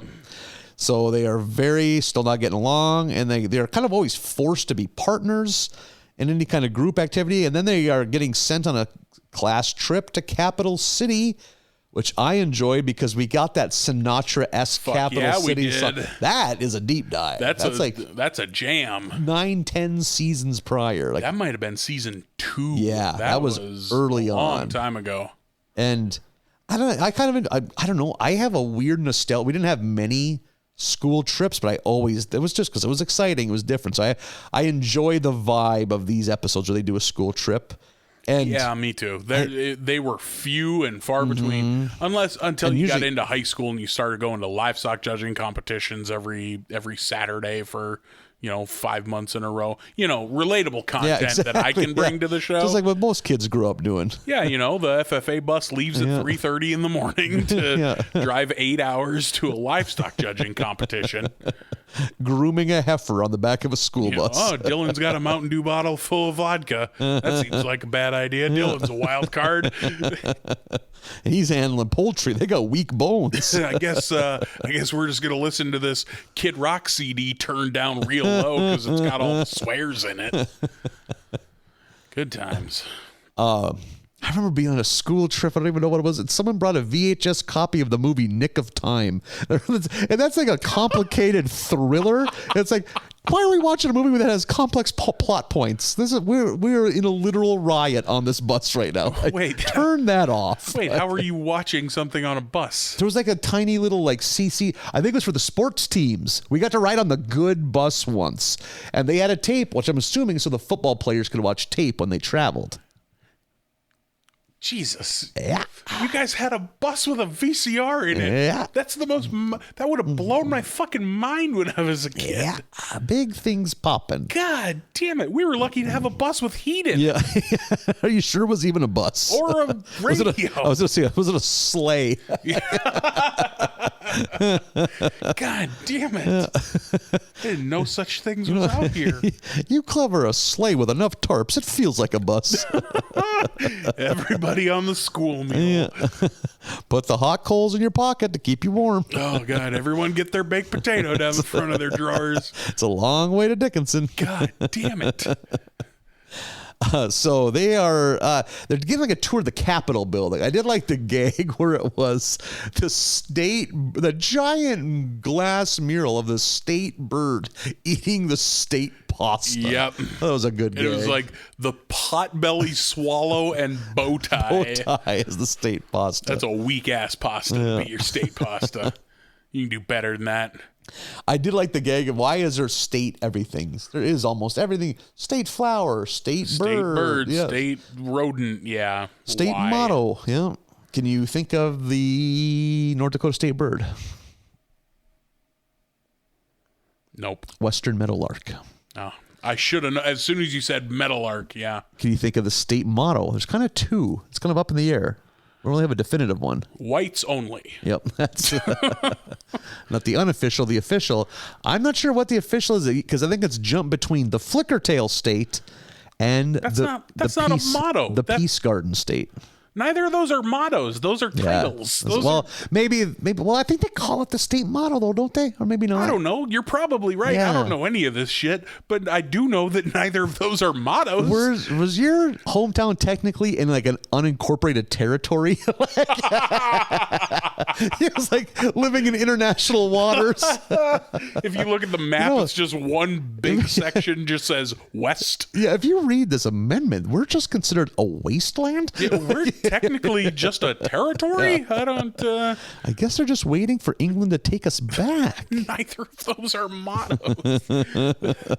I don't, and I sure as shit don't know any deeper official state things than that. Well, like the Show Me State, that's Missouri. Yeah, the Garden State is New Jersey. Those aren't mottos. Yeah. Those are titles. But don't they call it state labels. motto? I mean, I might be wrong. Like, you know what's a motto? No fat chicks. Yeah. Like, that's a shitty motto, but that's a motto. That would be New Jersey's motto. Hey, what the fuck? Like, a North Dakota motto is like, meth's cheaper than weed. Yeah. Like, that's a motto. Which is also not true, I don't think. But we're giving false information to these poor kids. That's not true. Really? God, I mean, I always assumed hard drugs are more expensive, but who knows, man? You and I could write a better North Dakota fucking state motto for sure. Is that a challenge? Looks like you and I have a plan. I guess you and I are calling some congressmen. Yeah. So they are on the trip to Capital City, and they get to stay overnight in a hotel with no chaperones. That's apparently, yeah, that's big ballin'. And there's a contest to design a new state flag, and the Capital City goofball wants to replace theirs because it has a fucking Confederate flag on it. We do also find out that they're a northern state. Yeah, but still have a Confederate flag on their state flag. Also, the Capital City goofball baseball mascot is a legislator of some sort. I enjoyed that too, yeah. And then what is the flag design Lisa pushes? Is it tolerance? No, it's not tolerance, but it's something very saccharine. Togetherness, maybe. Yeah. Well, it must have the letter F in it because Bart rearranges the letters. Learn to fart. Yep, learn to fart. Yeah, he sabotages Lisa's sign. I do like how they hand the flag to the governor, and she's so excited about this, and she breaks down emotionally. That was so scarring. This was the worst unfurling of my life. She's just beside herself, crying. Yeah, I like that. Like, not only did he change the letters around, but he fucked up the picture too. Yeah, and one of which is he took one of the sunbeams that's just a straight line and put it down the middle of the sun to make it look like a butt. Yeah, that was nice. All right, good work, Bart. Yeah. So now Lisa is just furious with him, and they kind of get in a fight outside. And they end up rolling basically down into a ravine while they're supposed to be loading onto the bus. I wrote here that when the bus takes off and leaves them, the idea of being on a field trip or a school trip, being away from home, and having the bus leave without you was like the biggest fear of my entire. As a little kid, that would be life. terrifying. Like I was the kid that was standing at the bottom step of the bus 40 minutes before we were supposed to leave, just terrified. Yeah. Like, oh God, I'm going to get left. Yeah, I would be terrified, but then I'd also be the kid that would see something shiny and wander off. Like, oh no! And then have to do a T1000 sprint to get back in time before the bus took off. Not me. I was to this day, I'm at the fucking airport 8 hours before I need to be. Not even. It's not enough that I'm in the building. I have to sit at the gate like some fucking chump. I think I'll be thinking. We used to do a field trip to the state park near where I grew up on the lakes country, and me and my buddy, we were 8 or 9. we saw this dead tree. Like, this tree's really dead. So the two of us started pushing on it real hard. And we pushed that old fucking tree over. And we're like, fuck yeah. We celebrated. Then obviously we didn't cuss, but then we realized, oh, we just pushed a tree down. And we just caused a lot of collateral damage. I think there was just so much chaos from it that I don't think either of us ever got reprimanded for it. So statute of limitations is probably over. That was the late 80s. Yeah, I think, I think we're good. Yeah. I guess we'll see if you're here. Or I'm gonna catch a case if I go to court. It's the fucking worst episode of Cold Case anyone's ever seen. We got him. We got the guy that pushed the tree down. The Lake Metagoshi tree assassin. Finally brought to justice. That's another T-shirt. So they end up, they're basically lost. There was a good time when Bart again did something to piss Lisa off, and she takes off her pearls, goes, "You die now," yeah, and chokes, just garrots him with her kill pearls. Bart. So they end up sleeping in the woods, and Lisa's they're both scared, but Lisa's very scared. She's the littler of the two, and Bart at least was nice enough to put you learn to fart, use that as a blanket for Lisa. And they wake up, they're like some hillbillies have found them. Yeah, just some hill folk. Yeah.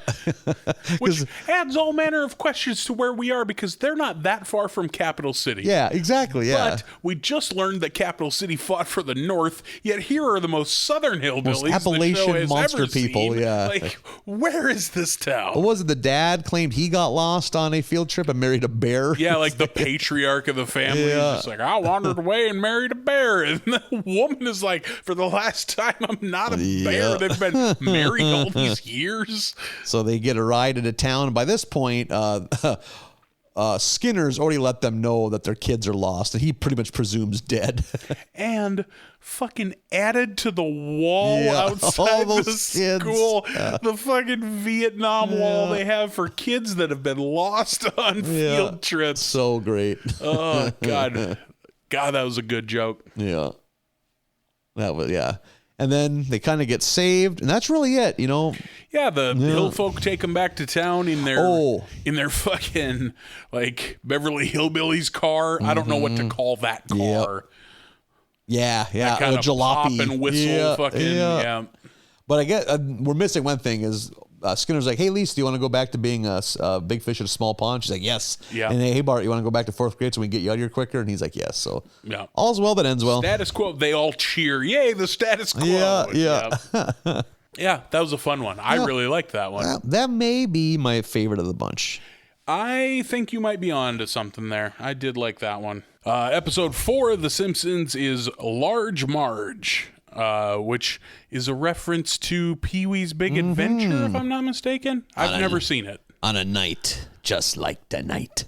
Man, dude, Pee-wee's Big Adventure, top 5 comedy all time for me. I've always heard that. I've always heard it's very good. And it might even have a G rating. It's that. What if you're someone like me who doesn't like Pee-wee? Is it still I don't good? think. Well, that predated the Pee-wee's Playhouse. Okay. So most of America didn't. So which I always think, because I was a little kid, so I had obviously seen the Saturday morning show first, then probably saw Pee-wee. I actually saw Big Top Pee-wee in the theater, I think. But so for most people, their first introduction to Pee-wee Herman was that movie. What the fuck? It's like just like it hit it because it really has a manic energy. It's like, wait, is that a 35-year-old man? Like, is he supposed to be slow? No, he's supposed to be a little boy, but he lives alone, I guess, and a woman's interested in him. So it's like but that's the beauty of it. They never address that kind of shit. They don't address how bonkers it all is. Okay. Exactly. Like they just play it up. Like I love shit. Like that's always like, I think we maybe discussed the show Strangers with Candy. Yeah. And I love that that the students never say, "Hey, Jerry, you're 37 years old. Why are you in fucking junior year high school?" They just play it off, like she's in her school, she's a little different. It. Yep. Huh. She's got some crazy stories. She must be from a different school. Pee-wee's Big Adventure, a very early Tim Burton film. Yeah. I think his first feature. 2 theaters, and it was a huge hit, which helped, that kind of launched his career. Next was Batman. I think he went, that's Beetlejuice is in there, and Edward Scissorhands. fans were also in there. Yeah. And fucking Beetlejuice made a ton. Shows how much the world's changed. Could you even convincing a major studio to make fucking Beetlejuice? I'm going to need you to reinforce that this is a safe space. I've never seen Beetlejuice. Oh, okay. That makes more sense because that movie, I mean, it was huge in the 80s and 90s or late 80s because it came out like 88, I'd say. But like, I don't remember seeing a lot of that being readily available, like in the cheap pile at a Walmart. You know what I mean? Right. Like, but now Beetlejuice is huge. I feel like everyone my age loves Beetlejuice. And I was a movie nerd like in my teens and 20s. So I probably, between VHS and DVD, probably own close to 100 movies. I don't think I ever owned Beetlejuice. And I liked that movie. It just didn't seem like a movie that popped up a lot, if that makes sense. Yeah. Like, I'm sure, you know, fucking agreements with Warner Brothers or whatever. Some movies got pushed a lot more than others, you know, like... Just didn't get printed that much in the DVD age, I guess. But yeah, people fucking love Beetlejuice, and I've never seen it. It's kind of like the same people that like Beetlejuice, and I like Beetlejuice. Also, maybe like Harley Quinn. Do you think they overlap a little bit there? Yeah, I'm different than most girls. A terrifying voice to hear that phrase in, whispered into the nape of your neck at a urinal at a truck stop. Different than most girls. I think we made another T-shirt. That's 2 this episode. Yeah. We really got to get this fucking T-shirt business merching off the the shit out of this podcast. The Simpsons, or at least Homer and Lisa, are watching the History Channel on the Dewey-Truman election. Homer being so cocksure about, like, no, Dewey wins. I guarantee got on the it. bag. I'll bet you anything. Lisa, after winning the who won, Dewey or Truman bet, Lisa's like, we got to do something I want to do. And they go out and build homes for the homeless with this off-brand Habitats for Humanities thing. And I know you don't much care for cameos and whatnot, but I really enjoyed the Three Stooges bit kinda, with the ex-presidents. Yeah. Fucking Carter and Bush and Clinton doing the Three Stooges shit. I really enjoyed. I kind of forgot that Clinton would be an ex-president by this point. Yeah, 2002. Homer is doing some painting and gets a bunch of paint on his wedding ring, hands it to Lisa. She's like, this is just a Band-Aid wrapped in tinfoil. And he says, my real ring's inside a turtle. Yeah. And that's it. Doesn't address it again. And that's when one of fast becoming one of my favorites, Lindsay Naegle. Yep. And you're right. We get to hear the name even. Yeah. And her realtor friend, whose name I missed, come up. Manhunting. They are just straight up looking for dudes, and they see Homer with no wedding ring on, so they are all over Homer. And we get Marge and Maggie in the car listening to a Disney cover of Who Let the Dogs Out, which, boy, Who Let the Dogs Out is a fucking reference. Yep.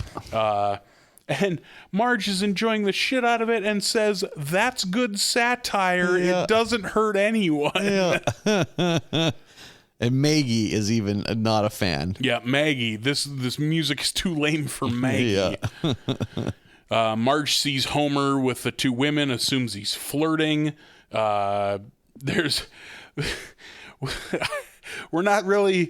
We don't really learn why, but there's a sleepover happening at The Simpsons. Milhouse is sleeping over at Bart's house, and Milhouse rolls over to Bart and says, Bart, remember when you saw me crying at recess? I'm ready to tell you why. Yep. And Bart just cuts it off, just gets in front of that, turns on the TV. Let's see what's on. Yeah.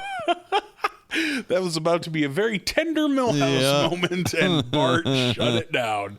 The parents are upstairs. Marge is feeling insecure because she saw Homer flirting with the 2 women, even though he wasn't. That's what she thinks she saw.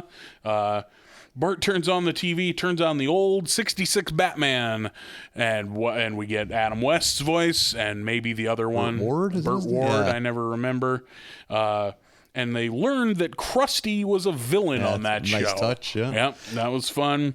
the original Batman, you have any experience with that or do much for you? I've seen Batman the movie, like the Adam West movie, and I remember not liking it when I saw it earlier, and I saw it again in my 20s and still didn't like it. That is more than anything else of that period. I'm not sure if it's supposed to be funny. Yep. Like, is this supposed to be campy, or was this serious in the 60s? Like, yeah, good. Like I never know how to take the Adam West Batman. I don't know if it was on Nick at Night or if it was just some weird syndicated on some other basic cable channel.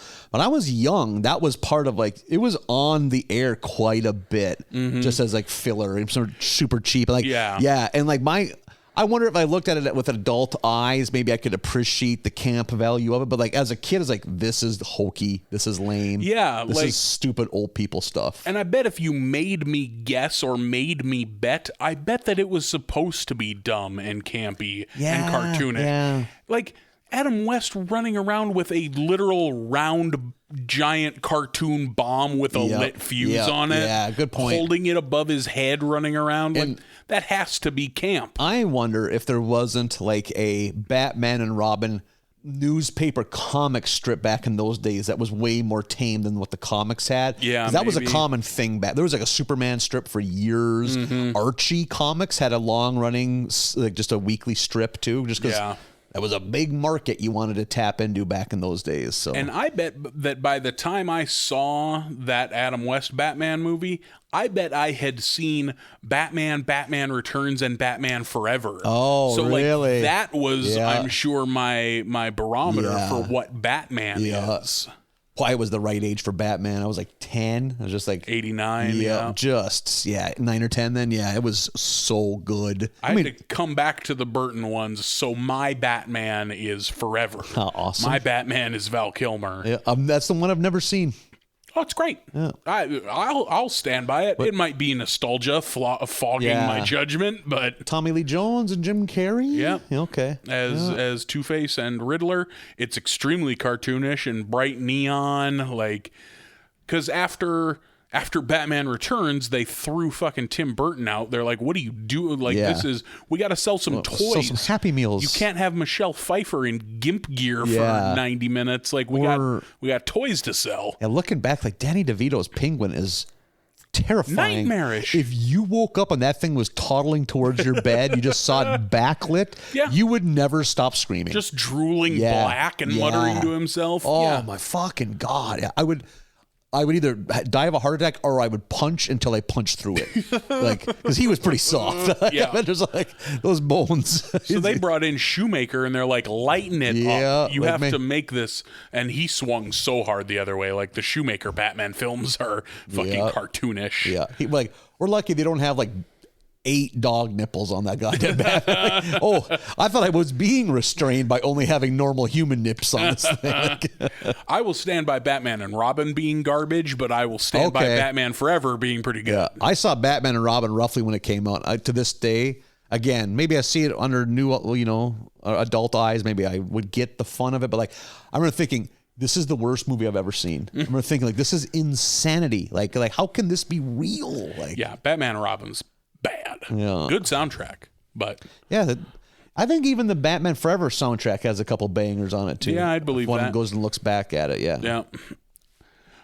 So they're watching Batman. Krusty's a villain, and then so they have their B story set up.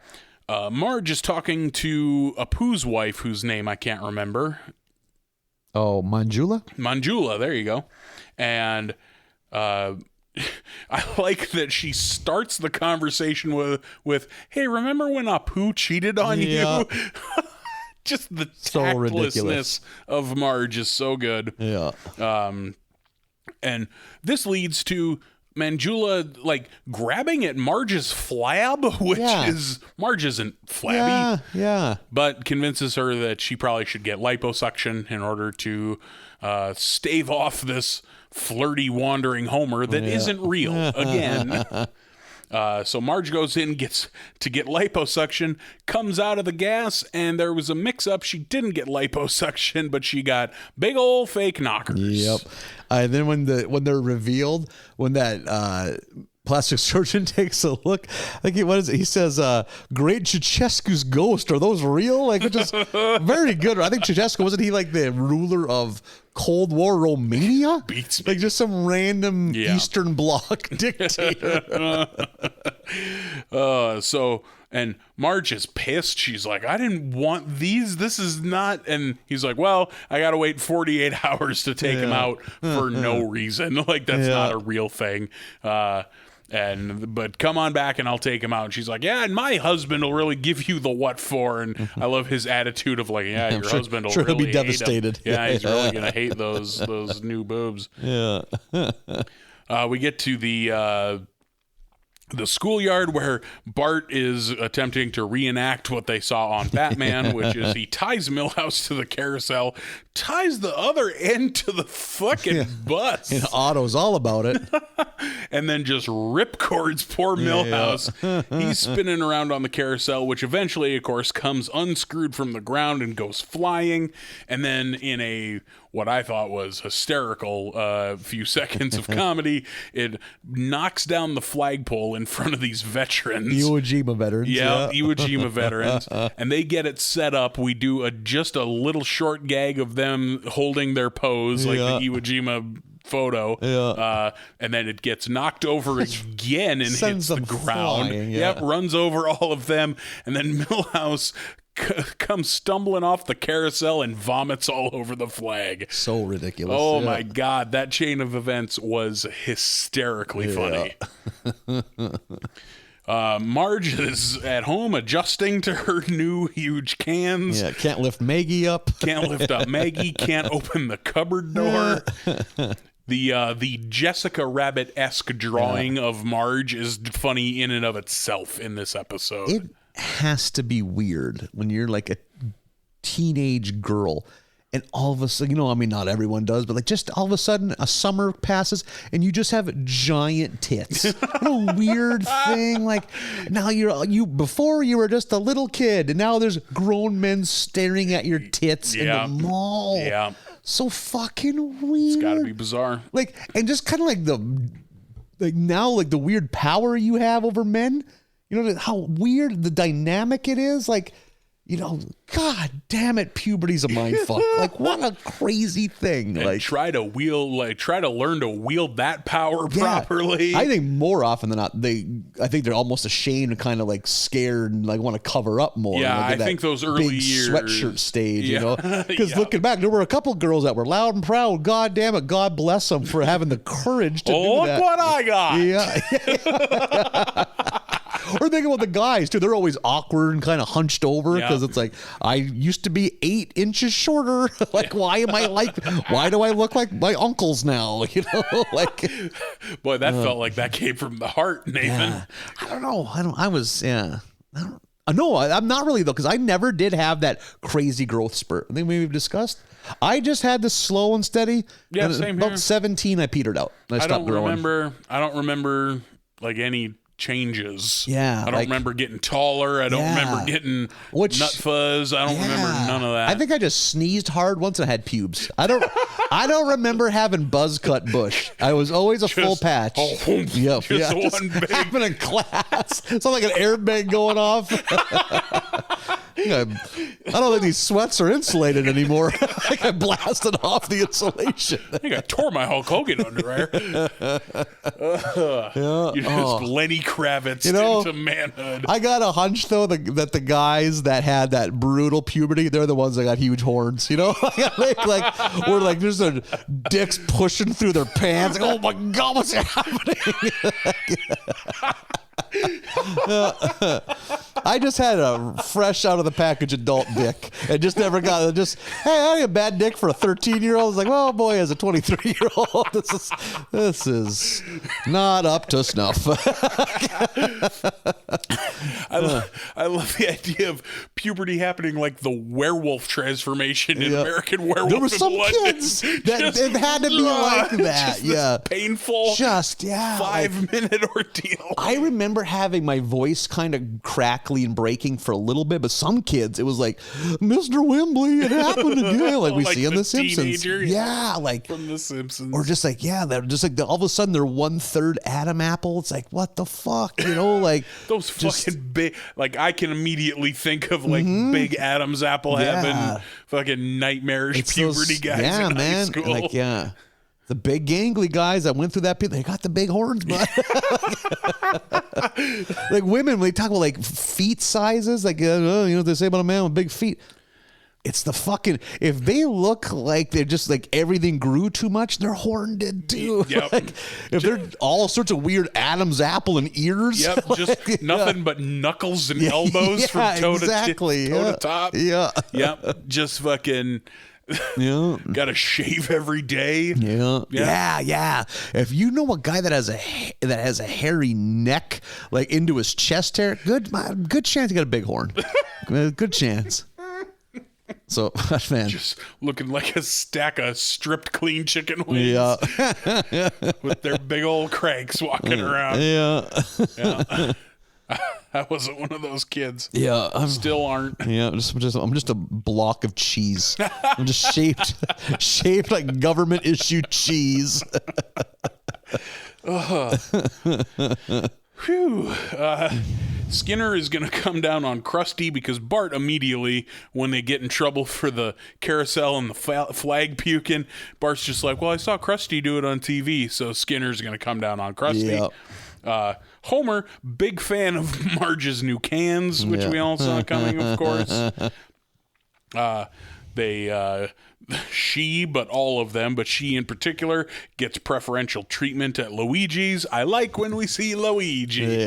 Because stereotypical as it may be, I love the Italian stereotype of Luigi on The Simpsons. We get a fucking musical number, because of course we do. The redeeming quality of the musical number being that as soon as it's over, Bart jumps up and starts being like, I got in trouble at school and blamed it on Christ. Wait, I don't get a musical number? Mom got a musical number? That was very funny. Yep, I agree. And one thing that was earlier that I liked was when with Bart and doing the thing with Milhouse on the merry-go-round was, of course, something embarrassing. Like when Milhouse goes, my coin purse. Yes. God damn it. Milhouse has just become ridiculous now. He's great. Yeah. Marge can't like, she's starting to see the upside of keeping these tits of hers. A modeling rep approaches her, and she ends up walking the runway at the Oven Mitt convention. It was a trade show model. Yeah, trade show model. We get a shot of Krusty the Clown Show. He's been completely defanged and is just like talking about safety and shit. God damn it, that was good too. That was clearly his punishment. We get Marge in a back brace. She's tired of being ogled and having her butt pinched and everyone just staring at her and carrying these things around. She's got a back brace on. I like that Milhouse is there and says, oh, hi, Mrs. Simpson. My mom says I shouldn't look at you. That was so good. He turns away. Bart and Krusty, they're gonna pull something at the shoe expo. They have this talk in the sauna at the Friars Club, which is fun. They're gonna pull something to get Krusty back on top. Marge is at this shoe expo. She gets an injection for a permanent smile. Yeah. And those fucking pieces of dog shit catcalling her on stage, and the one just goes, hey lady, I like the way your body looks. Holy shit. And doesn't he say something like, you're an object to me or something like that? Because Lisa goes, stop objectifying her. And he goes, I will in just a minute. Hey, you're an object. Jesus Christ.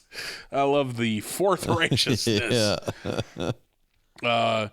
The prank that Bart and Krusty are going to pull is that they're going to have Stampy. We get Stampy back. So great to see Stampy back. Stampy's going to try to or pretend that he's going to crush Milhouse, and then Krusty's going to come in there and say the safe word, which is going to like kind of put Stampy to sleep, makes him lay down. Yeah, and then Krusty will be a big hero, and that'll be the end of it. And Stampy, thankfully, still has a taste for human flesh. Stampy still an omnivore. Yep. So fucking good. He's at one point has Milhouse, Bart, and Homer in his mouth. And Krusty can't remember the safe word, and he's coming close, but he keeps missing out on it, and the cops are gonna shoot the fucking elephant. But Marge is like, you can't do that, my husband and my kid are in there, like you're gonna hit them. And Marge, I love that she does a real quick apology to Lisa ahead of time. She's just like, Lisa, don't hate me for this. And then she hops up on the booth and takes her top off. Yeah. And that, of course, gets the cops' attention. They're no longer considering shooting the elephant. And I believe Krusty says something along the lines of, look at those bazongas. They're my guppies or something like that. And whatever he says, that's the safe word, which makes Stampy fall down and all the people come tumbling out of his mouth. And then we get Marge fresh out of surgery, back to regular Marge, and they all have their kind of we learned a lesson. And Homer's hit super the credits. sweet, you know. Homer's nice. Yeah, it's a nice wholesome ending. Yeah, very wholesome, and I enjoy. Like, I think this episode is kind of like held in disregard by some Simpsons fans. Okay, but I liked it. There's some good laughs in here. The Batman stuff, frankly, Marge with her big cans like running into the cabinet and shit is funny. Yeah. Do you think they still have merry-go-rounds in modern playgrounds? God damn it, those were dangerous. I have no idea. Probably. Yeah. I just like, and not like the holy shit, getting it going too fast and a kid flying off, because that's hard to do. They're not strong enough. But like, I just remember too, like, just like it's going way too fast and someone tries to jump on and takes that railing in the fucking ribs, you know, like. I don't know that we had like the classic metal merry-go-round that you see that boomers post about how kids are soft these days because they didn't have one of these. I don't think we had one of those. Yeah, we did. We definitely had at our grade school. We had one, and then the park in my town had a more insane one that it was. I don't even know how to just probably 6 feet in diameter, so really small. With like, so it's almost like a soup bowl. Picture a bowl, not a cup, a bowl. Okay. Elevated about 3 feet off the ground. So it was hard to get into if you're a little kid. Yeah. You almost had to be boosted into it. But it was so small and so light, you could get that thing going at an insane, where you would vomit, cry, pass out, revive yourself, and vomit again. It was it had to be some kind of creep at the fucking factory that okayed this. Like, no one would want kids to have access to it. Like, he's just a man in power who likes to hurt kids. It was so crazy. You never heard kids not crying in it. Because what it was is older kids talking little kids into getting in it. And then spinning it fast. And it would never stop because it was too fucking small. Like...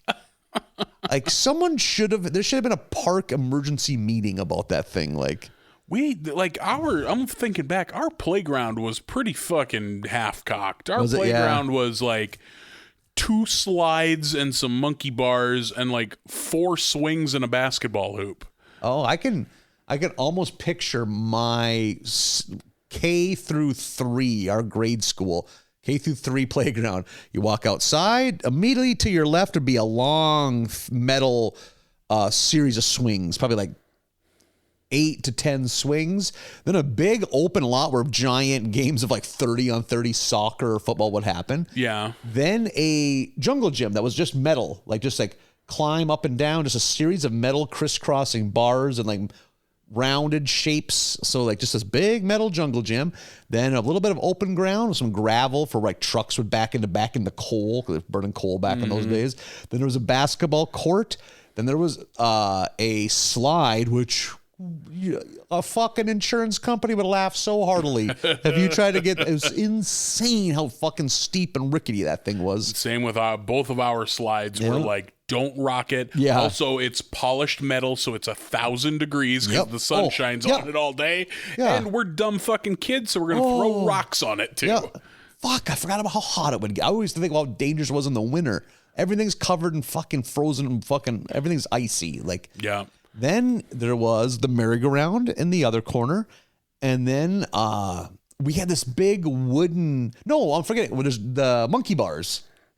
Which, the monkey bars. Many a kid broke a wrist on that thing. Classic up, over, and down. Exactly. Yeah. Very simple. Just shaped like a big staple. And then the only thing that looked like it was remotely post World War II was like a wooden / metal kind of jungle gym type thing. Yeah. There was like a barrel in the middle of it, and then there was some monkey bars on that. Okay. And then a wooden post that extended out and then down, which I'm sure bolted swings were supposed to be in it, but it never. So it was just this bar or this wood that went out 10 feet off the ground, 10 feet out. So kids would just scoot with their crotch and just fall and just eat face first dick into the rocks, you know, like just nuts, like.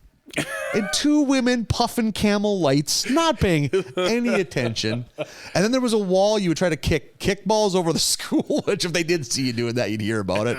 I did it once, one of the proudest moments of my life, because I was sitting in second grade and the ball rolled over while I was in class. I'm like, yes, I was like, that was mine. That was mine. I did. I kicked that over earlier today. And then also there's like a spot where like the dorks practice kung fu or whatever, like just where the nerdy kids that do karate chops and shit. Fuck you, I was one of the nerdy kids doing karate chops. I could see you more of having a magic staff and spinning around and casting spells. Honestly, I was more just sitting there waiting for the bell to ring. Yeah. Like if I could have brought a book, I'd have read a book. The majority of the real estate of our playground was just open, like like just open space, and the entire playground, including the giant open space where we mostly just played fucking football or whatever, is all covered in like 8 inches deep crushed red sharp rocks. Like imagine if Doritos I know what you're talking were about. an inch thick and sharp and rocks. That's what they decided to cover the fucking playground in. When you talked about the opening, like the open country, ours too, the middle of it in the wintertime, I don't know if just rain would build up in the fall and it'd freeze, or maybe just when the snow would melt, we would have a glare ice patch about 50 feet long. Yep. And there would literally be 75 kids lined up just to run, sprint, and then jump and slide. Whichever be kids just losing it, just bashing their heads. So many undiagnosed concussions. And you just be so excited for your chance. And sometimes you'd kind of blow it. Like you wouldn't build up enough speed. So you wouldn't even slide all the way across. You have to try to like stumble. Oh my God, those poor fucking kids. Yeah, ours also would fill with water because it was the lowest point in the entire fucking county. Yeah. Built on a sinkhole. Playground, I meant. And in particular, that was the end that the basketball hoop was on. No concrete to play basketball on. That same shale rock, that's what you were dribbling on. No if wonder you the wanted basketball to play. team wasn't worth a shit. Yeah, the basketball team wasn't worth a damn. dribble. And that was the only spot to fucking freeze because that spot would collect water. Like, oh, you want to play fucking basketball? Get out of here. We don't like basketball. Go play football in the fucking death rocks with all your friends. Go play death ball. Yeah, go fucking shank one of your 4th grade classmates with one of these chiseled Doritos. And then my school system was weird. 4th, 5th, and 6th was in a weird new building that was attached to the high school, but we didn't have a playground. So at that age, you kind of want to play. I mean, the 6th graders are popping boners, they're gross. But like the 4th and 5th graders are still children. They should have played. No, like we just had a fucking parking lot. So we would play 60-on-60 football games that made no fucking sense at all. Like it's basically just a violent game of 500. Yeah. Just like, okay, I have 40 receivers and 40 defensive backs. I'm going to chuck a Hail Mary. Yeah. And watch everyone kick the shit out of each other before the ball comes down. And 500, that was a game. Pass interference isn't real in 500. Or we'd play King of the Hill. Yeah. And the snow piles. A lot of King of the Hill. That would always end with a kid crying. Yeah. Because someone would throw a giant chunk of ice and they should be throwing snow. We played a lot of what today would be called Kill the Carrier. Yes, and you probably had a different name for it that Sure cannot be did. repeated on here if we ever want to Exactly. work in the public sector again. Yep. Rhymed with smear the deer. Yep. I don't even remember the rules of that game. I just remember it was a game for the glandular freaks in the 6th grade to like try to behead you with a clothesline. Yeah. When you were 9. When you're a second grader. Yeah. Yeah. Today we're going to work on phonics if I don't die at recess. I always think back to like our baseball was messed up because like 4 through 6 were put together. A 9-year-old and a 12-year-old are at different points in their development. Like, so it'd be this kid that was full puberty, giant sideburns, throwing heaters to a tiny child. Like, and he's not good at baseball, so every third pitch is hitting somebody, you know, just injuring children. God damn. Looking back, God damn it, do I wish anybody in my town gave a shit about baseball because I would have liked to have been a kid playing baseball. Oh, yeah. Some of my fondest memories of little kid days are baseball. Because, like, that's such a, like, especially in America, that's such a fucking Americana thing. Like, everyone should have been in the fucking Sandlot, you know?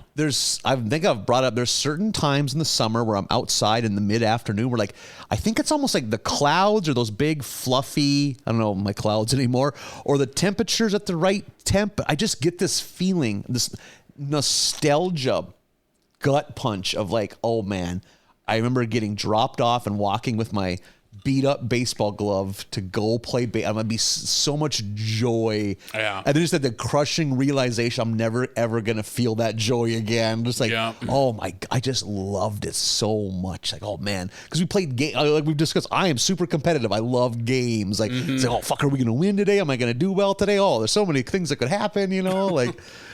Oh, and then at that age, the dads pitched because like kids at that age can't pitch. Sure, everyone would walk. The game would take 9 hours, and I would be furious because the dads who also umped would also, if the kids were like first graders and they sucked, not even first graders, let's not give these kids an out. Just the shitty kids that are just being told to play baseball because their parents are ashamed of them. They would give them 5 or 6 strikes. And I would literally, and I was a good kid. Mind. I knew my mom or dad would not handle me flipping out, but I just would be seething. It's like, there's rules for a reason. He struck out 2 fucking pitches ago. Get the show on the road. He's not putting the effort in. He doesn't deserve to be at the. He's out. Send him to the dugout where he can learn from his fucking mistake. Oh, right now I'm feeling it. Just the rage. Like, yeah, I want to take you as an adult to that kind of game now and get a few beers in you and let you cut loose on the ump. Oh my God, yeah. Like, because even at that age, when I would fuck up, I owned it. Like, I always had that in me. I never pouted. Like, if I fucked up, okay, shouldn't have done that. You know, I guess I goofed up. Am I bad? Because I have that self-loathing. It's never anyone's fault but my own. Sure. I'm too much the other way, you know? Like, hey, guys, I'm sorry the game got rained out. My bad. Oh, sorry. It won't happen again, guys. I don't know what I did. I don't pray enough or maybe too much.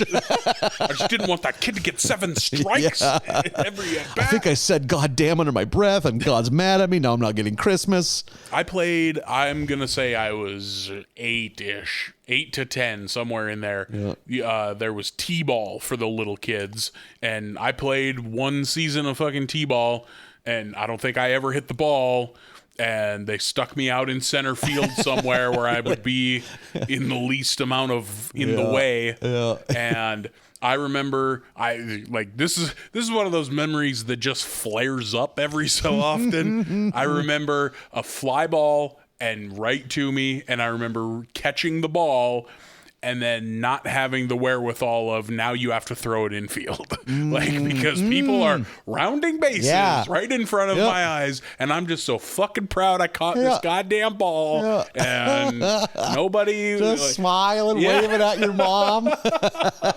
and nobody else being into it at all. Lay back down. I was definitely may as well have been a play in the dirt outfielder. And so that's the thing too about baseball. Like as a kid, you learn all that shit. Like remember the little coaches teaching us, here's what you do in this situation. Because baseball's weird that way. Yeah. Yeah. And then like that was when my dad would occasionally go outside and try to just get frustrated and holler, but he would try. Like I fucking 75% of the shit I know from baseball is from him, you know, like which I don't think he played. I don't know if like they offered courses in dadding back then. But you know, my dad talks about into their 20s, if they were all a bunch of guys around, you know, drink a few beers and had a nice Sunday afternoon, they'd go play softball. Start making some phone calls. That used to be a bigger thing in small towns too. Like even rural North Dakota, there were softball teams. Every town had at least one softball, men and women. Like that's just, I mean, those towns have died. All the young people have left, but like, even the towns that have a few people, that ain't what it used to be. Like, I've brought up before, like, this is all before I knew him, and the idea of my dad having fun is something I literally cannot imagine. But he played softball.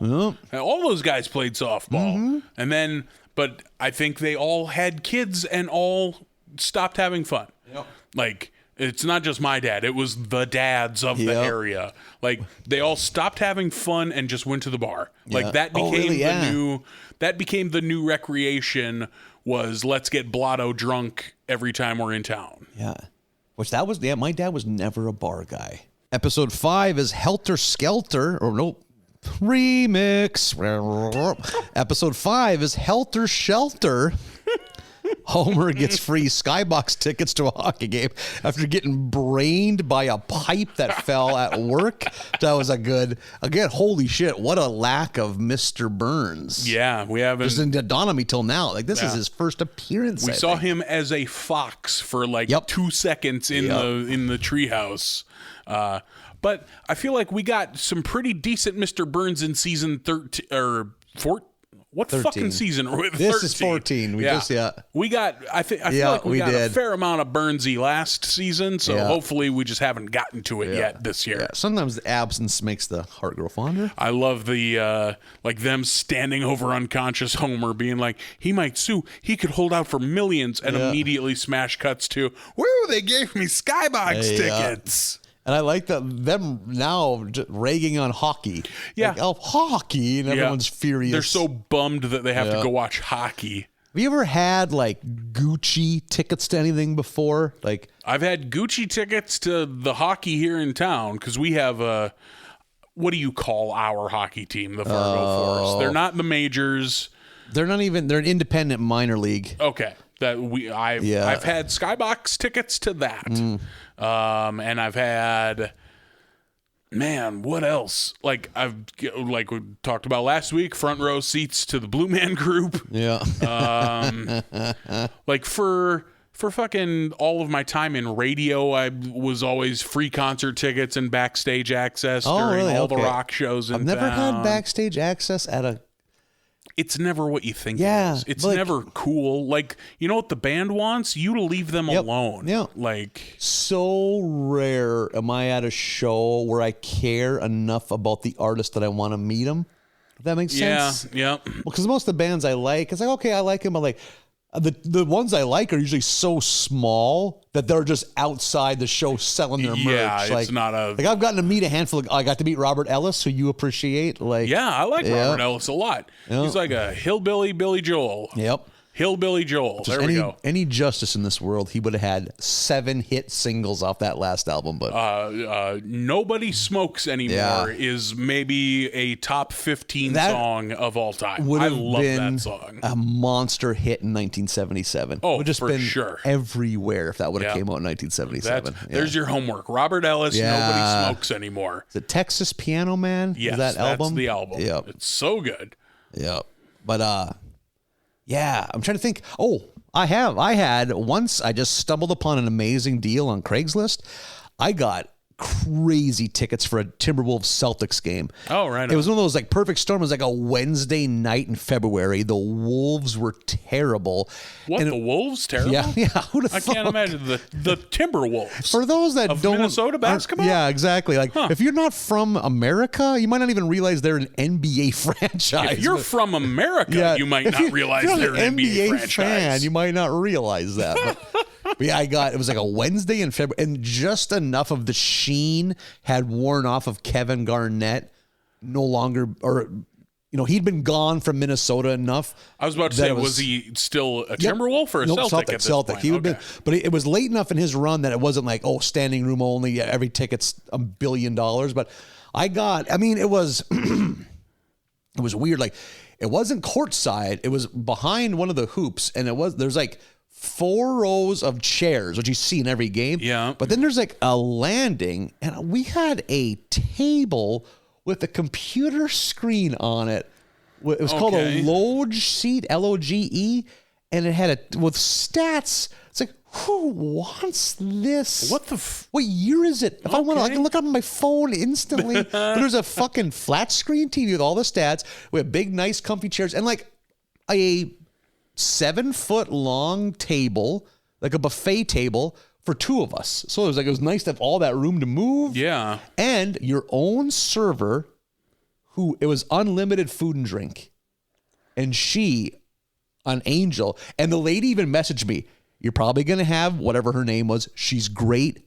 Tip her like she deserves. Yeah. And she fucking walked up, looked us up and down, and judged us correctly. You guys are power drinkers. That sound about right? This is a once a year thing? I'm like, lady, you nailed it. Keep them coming. And she did.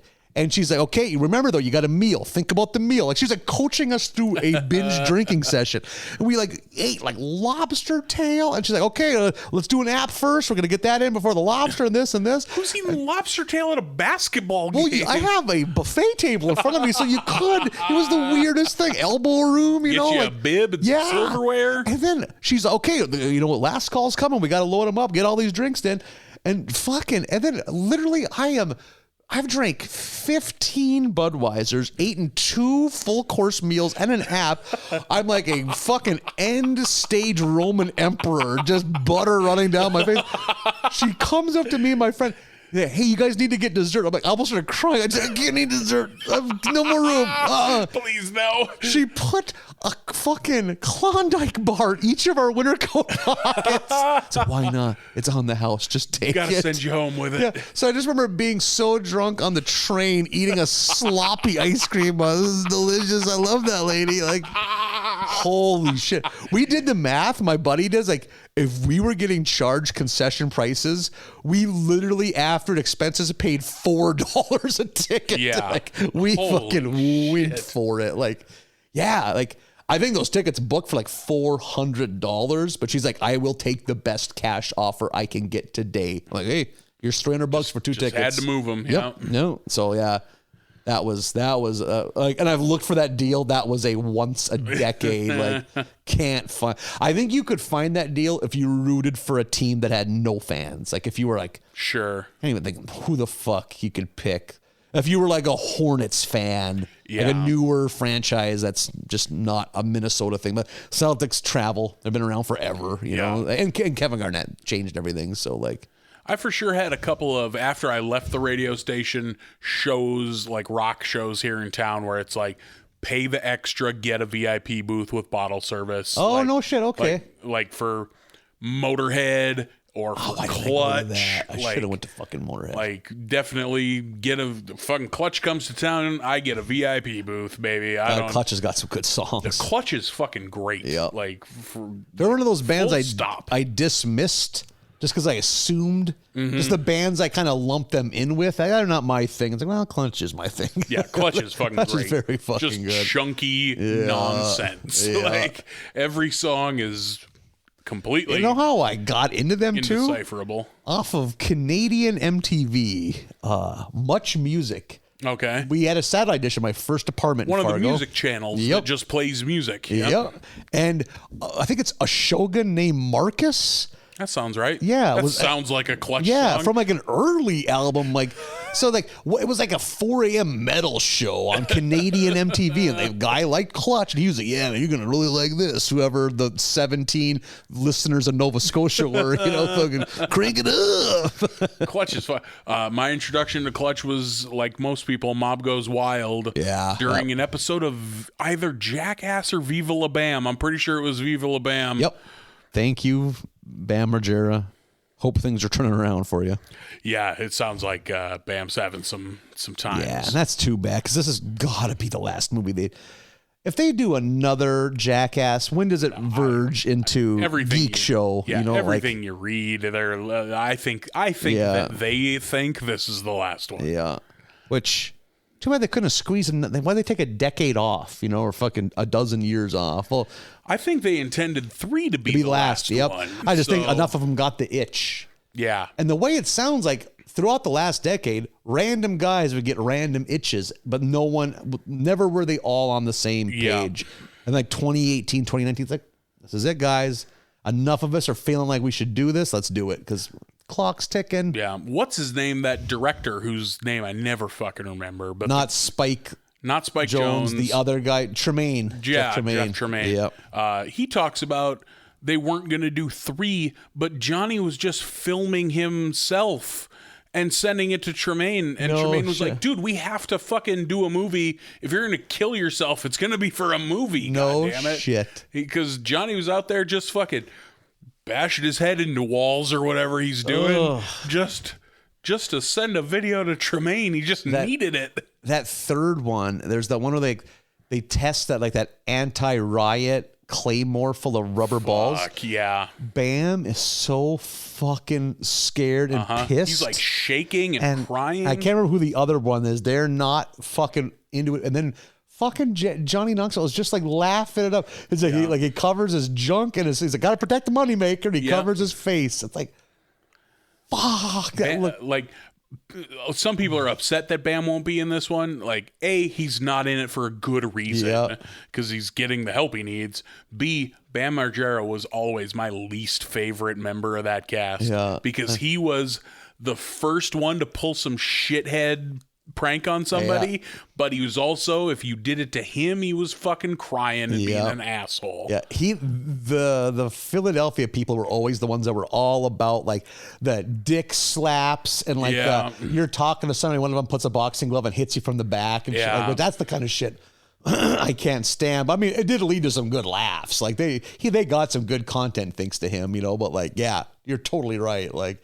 And like just how pissed he is when they got done with it. Why the fuck did we do this? Yeah, John Knoxville's just laughing like he's just like a fucking lunatic. Like, which, man, when they lock him in that horse trailer and throw that cobra in there, and he's like up on the fucking ceiling crying. Yep, like you had that coming. You're the first one to pull this kind of shit. Exactly. Little asshole. Yeah. Someone on a different podcast I was listening to was breaking down the genius of the Beehive limousine. And it really is genius. Not only did you set up these guys in a limo to go to a place that isn't real, and then you've rigged the locks, and then you've dumped a beehive into the sunroof. You're gonna hit it. And then you put marbles outside the doors so they fall when they come out. Crazy. That would be the thing that would have made me get mad. Yeah. Like, what the bees wasn't enough. You had to put marbles outside the doors so that I fall down. Oh, fuck. Brilliant. Absolutely. Like, that's art. So fucking ridiculous. That trailer looks so good. I can't wait. Yeah.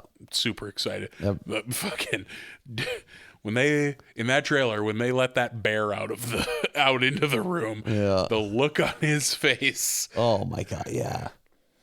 Their batting average for content is so good. Yeah, like, it's so fucking high. Viva La Bam was my least favorite, and still, that was some great shit. Like, there's some good content in Viva La Bam. Like, my least favorite was was Steve-O and Pontiac, Wild Boys. I loved Wild Boys because like my least favorite Jackass stuff was the gross out stuff. A lot of that in Wild Boys. There's a lot of that in Wild Boys because that was Steve-O's forte for the longest time. Yeah. I just love nature shows to begin with. Like, that part of it and I think Chris Pontius might be the most underrated funny person on the show. I like Pontius a lot. Is the voices he would do. Like, oh man, yeah. Good times. The Simpsons Jackass podcast. Yeah, like 17 minutes. We're 17 seconds into season 1 or episode 5. You got this? We're about 17 minutes into discussing Jackass, but we're going to turn it around. So they are at a hockey game where Lisa is handed a hockey stick from one of the players. which would be very cool. Even though I'm not a hockey kid, I would have lost my mind to be heading into like a pro hockey player's stick. Especially at her age? Yeah. Yeah, absolutely. Turns out it's filled with Russian termites, which destroy their home. Like, yeah. And we get pretty immediately, like overnight. Yeah. Like we termites, for me, just a thing on television. Yeah. Like, termites aren't real. There's no way. I have enough Southern family that talk about it. Oh, okay. Like, oh, fuck, they're in that shed. Kill them, or they might get into the garage, like. Crazy to me. Yeah. Isn't that wild? Yeah. Like, again, that does seem like, just like cockroaches, Not real. No. Just on TV. The brutal hellscape we live in 7 months a year kills some pretty awful bugs. So yeah, we were able to keep bug numbers down pretty decently up in this wasteland. Yeah. Besides a couple spiders, we killed off most of the scary spiders. Mm-hmm. Get fucking up here, no scary snakes. Out on my side of the state. Yeah, there's a few scary snakes, but our snakes are, that should be our tourism motto. Our snakes are fairly benign. See, that's a motto, not the flicker tail state. Told you we'd get there. Yeah, there we go.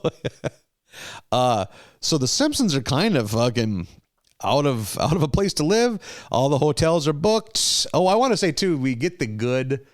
I don't even know he has a name. He shows up as a salesman or a service guy. I think he was a plumber one time. Yeah. He's been many a sales cashier type at like he's probably been. I think he worked the gun store.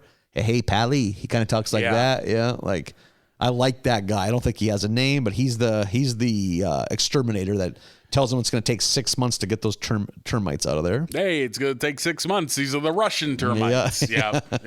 I love the King of the Hill joke we get here. Yep. With 6 months. The family just standing by the trash cans and the music plays. And they're like, oh, this is boring. We got to find somewhere else to go. So Bart refuses to stay in a youth hostel, which that was kind of funny. I like the brief glimpse into Lenny's apartment that we get. What an awesome! This is the kind of goofball Simpsons shit. He got a great deal because he lives next door to a high-a-lie. He shares a wall with a high-a-lie court. And them just whipping that ball against the fucking glass. I think that's came up before.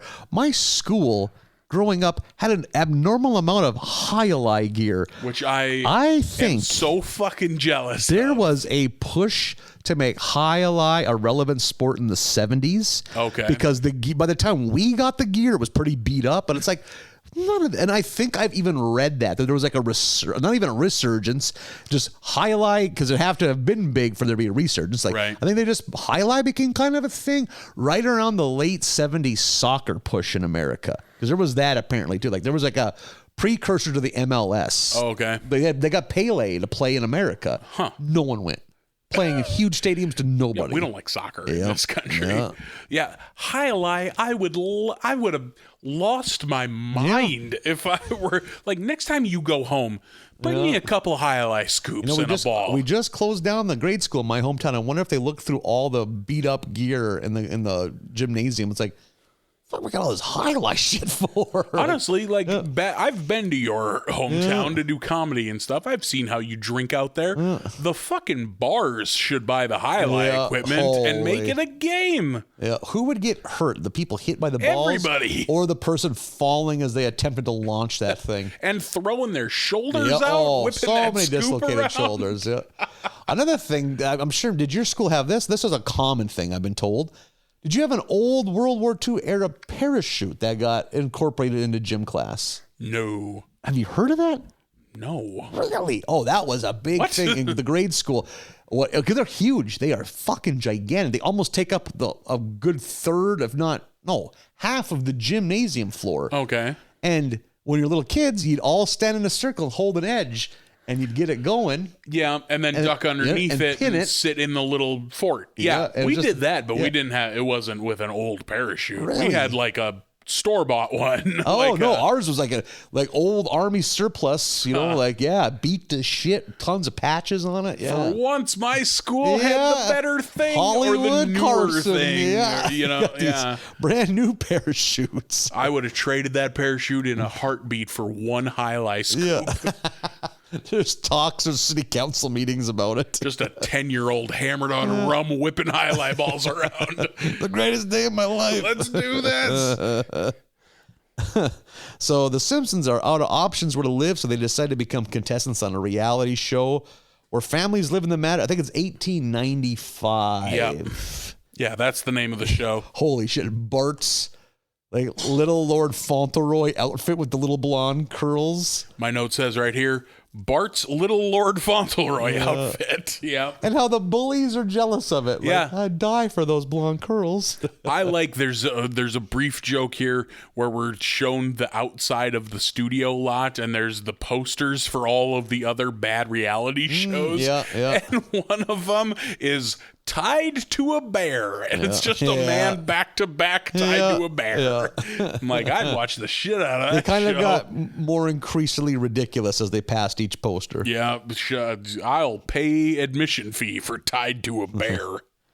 I did like that Homer nearly killed himself attempting to shave with a straight razor. Yep. Or shave. You ever go through a straight razor phase? Some people like that. No, like, I've gotten a shave with a straight razor. Back in my Mohawk days, I got my head cut with shaved with a straight razor. oh, really? Yeah. That tough on your scalp? Keep the line right. No, never bothered me any. Okay.